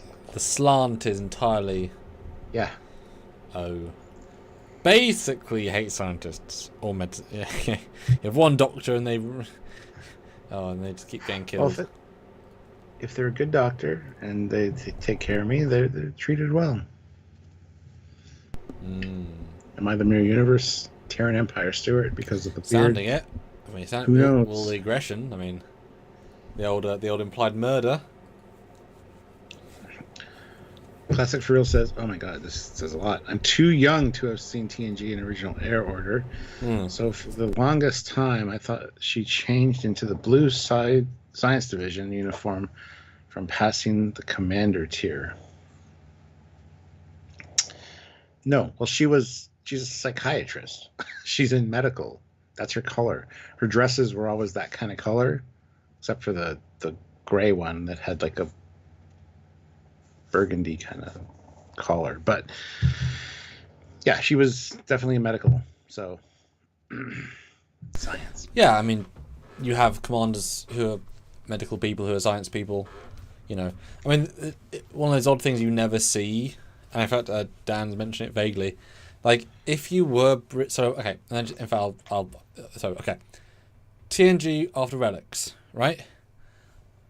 Let's say they had a sequel to that in season 7, and James Doohan came back as Scotty in TNG uniform. He's a captain. He's an engineer. He would therefore surely be in gold with 4 pips. He's the captain of engineering. Because he's not... So engineering is still his department, though. Yeah. So just because you don't have to wear gold to be a commander or a captain. You can be commander or captain of a specific division and still have your division colors. That's what I mean. Like, we've never seen a captain in gold or a captain in blue. But if he's not the captain of a ship in the command division, he would need to be in gold with captain pips. But you just don't see it. There must be captains in gold, surely. You'd have to take different training and specialize in that to get the different color, though. No, Scotty specifically. Like, he's a captain who's a captain of engineering, so he'd be in gold. Like, he wouldn't be swapped to red. There'd be no reason he's not in the command. Oh, exactly, yeah, okay, you're confusing me, because as you're saying Scotty, I was thinking TOS. Yes. Oh, yeah, no, I mean from Relics, right? So he'd have to be in TNG gold with 4 pips. That's why it would have been fun to see him, because you must have some doctors who are captains who are captain in rank, not in use case of captaining a ship. Because he's an exception, right? Because they made him a captain because he's been legacy for so long. He was also third in command of the Enterprise during TOS. Sure. But so is Beverly, and she's a doctor in TNG. Or 4th, whatever. She's not third in command. But she's high up, right? Riker's second in command. Data's third in command. Who's gold? Beverly would not be 4th in command. You know what I mean? She's high up in the ranking of command taking. Well, she's command crew, that's why. Yeah. Hopefully above Troy. Yes. But it's just interesting. We've never really seen, like, Geordie went red when he was in the alternate future version. Yes. It's a very small note, but it would be interesting to have seen a captain in gold or a captain in blue, because it's weird that you suddenly have to swap to red, even though you've been blue your entire life. Do you hear the dueling pug snores? Yes. There's Precious. That's Lola. They are different, yes. It's fucking awful. In stereo, baby. Lola's on Sylvia's lap. Precious is in the bed under my desk. I apologize. It's the gentle hum to lull you all to sleep. It's nice, you know. It's the hum of my warp core, powered by pugs. The PWC, yes.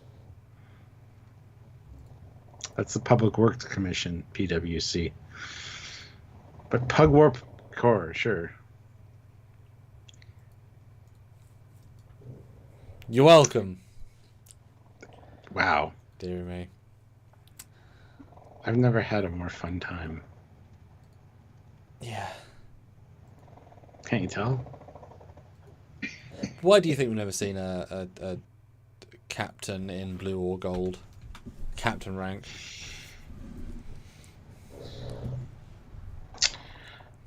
I'm pretty sure we have, at least once. Pretty sure I've seen a blue captain in TNG at some point, but I cannot place it. Might be Deep Space Nine. You're right. I think that did happen once in TNG. Yeah. I think once you take the command training course, though, if you get command of a ship, you need to swap to the red. I don't know. I don't know exactly how it works. Interesting though. Because it makes you wonder, you know, if you really only are, if you're entirely limited by rank. That doesn't matter if you've been in Starfleet for 85 years, you will never be able to get captain if you're in a division track. That you have to get the 4 pips, you must be a captain of a starship. There's nothing else. But then Scotty disproves that, right? Bill Barkley says, wait, in an episode of TNG, Bev took command, the 2-parter with Laura in it. Yeah, unfortunately, she did. But she was also still medical division, so she didn't change uniform because she hadn't taken the command track. But she was the highest ranking officer on the ship at the time, so she was in command. Yeah, well, that's a temporary command. That's not a full command of a ship, which I think is a little different. Yeah, well, she's not going to rush back to her office and put on a gold uniform for the first time to take temp command for a day, hopefully. Like, that's never going to happen, so it's only, like, proper long-term stuff. So I wouldn't have expected Beverly All Good Things to be in blue because she was not medicaling, she was captaining medical ship. That makes sense. So it'd be interesting, like, I would think that when Picard became admiral, he could promote Beverly to captain, but she could not want to, like, just as a thing you can do, right? But she doesn't want to be a captain of a ship, so she would still be in blue captain. Yes. Yeah. And the fact that you can be admirals in different colours is interesting, because do you start out as an admiral, do you start as a medical officer, become a captain medical, till you go to red, and then you go back into blue as a medical admiral? Even what if you were a captain for 12 years, then now you're a captain, because not every admiral's red. There are admirals like Beverly who's blue. I'm getting so confused right now. I'm just thinking when Scotty took command of the Enterprise. Well, when Spock took command of the Enterprise, he didn't change his color. When Scotty took command, he didn't change his color. Temp command. Oh, exactly, temporary, because they're in line for the second and third in command, right? So I don't know. It's giving me a headache. It deserves a video talking about this, but a researched, scripted video. So I just would imagine, I feel like I've seen admirals who are not just red. There must have been. Yes. Yeah. You can still move up in rank to admiral with being in your own division. That's what I mean. Yeah, but then if you it doesn't give you the command ability to be able to command a starship. It just means you earn that in your category. But if most admirals go from being a captain, and almost all captains have to be a captain of a starship, that means you would have to become red for as long as you need to. It doesn't. No, you don't have to be a captain of a starship to be a captain and to move up to admiral. But then why don't we see any other blues or golds in captain pips? Why shouldn't we? Why can't I in a fan film have them be a gold 4-pipped gold? It would feel weird. You can, but we haven't seen it much and it feel weird, as I'm saying. Like, I wish it was normalised. You haven't seen it much, but it has been a thing. I just can't picture any specific instances of it or episodes. Yep. But I do recall seeing captains in different colors and being division captains, which is different. Yeah, it's really interesting because it's just, it's a use case thing. We only ever see captains of ships, therefore. Because what I was meaning is that it would be so interesting if, you were a medical officer for 45 years, you became captain, you were given a captaincy to be captain, and you're a captain for 15 years, and you get admiral. Would you want to go back into a blue uniform to represent how you were originally? But if you've been a captain for 15 years as red, would you not stay in red? Well, no, because then you've earned the command. Yeah, well, indeed, but that's your choice, right? Which would you want to be in? The medical you started out as your entire career, or the captain you've now become? There's no other division than command for me. So I wouldn't want to ever switch or go back to where I started, because, and as much as I hate it, I don't look good in gold. I don't look good in TOS gold. Disagree. I would look good in a darker color because of my complexion. However, it's kind of what I'm stuck with. You know what I'm saying? So, yeah, I don't know. I don't know why you'd want to be in science. That's bullshit. Security bullshit.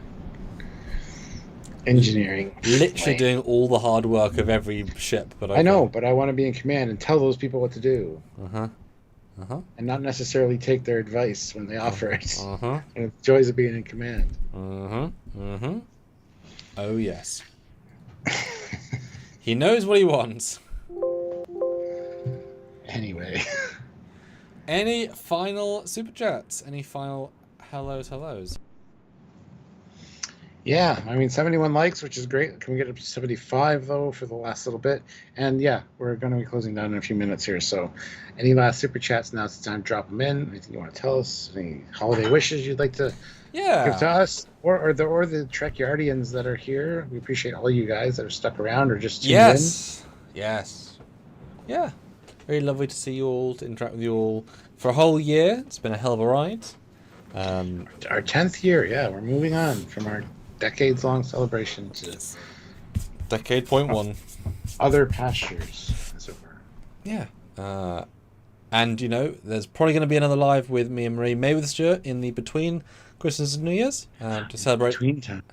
Yeah, to show presents, because I always like showing presents, and Marie will be here. And she's actually quite fun with the rankings, because she has a very unique eye, and that'd be quite fun. And you know she's fun when she drinks. Let's get past that initial hump of being nervous. But we like Marie, obviously. Don't hump your nervous girlfriend on a live, Sam. That's on OnlyFans.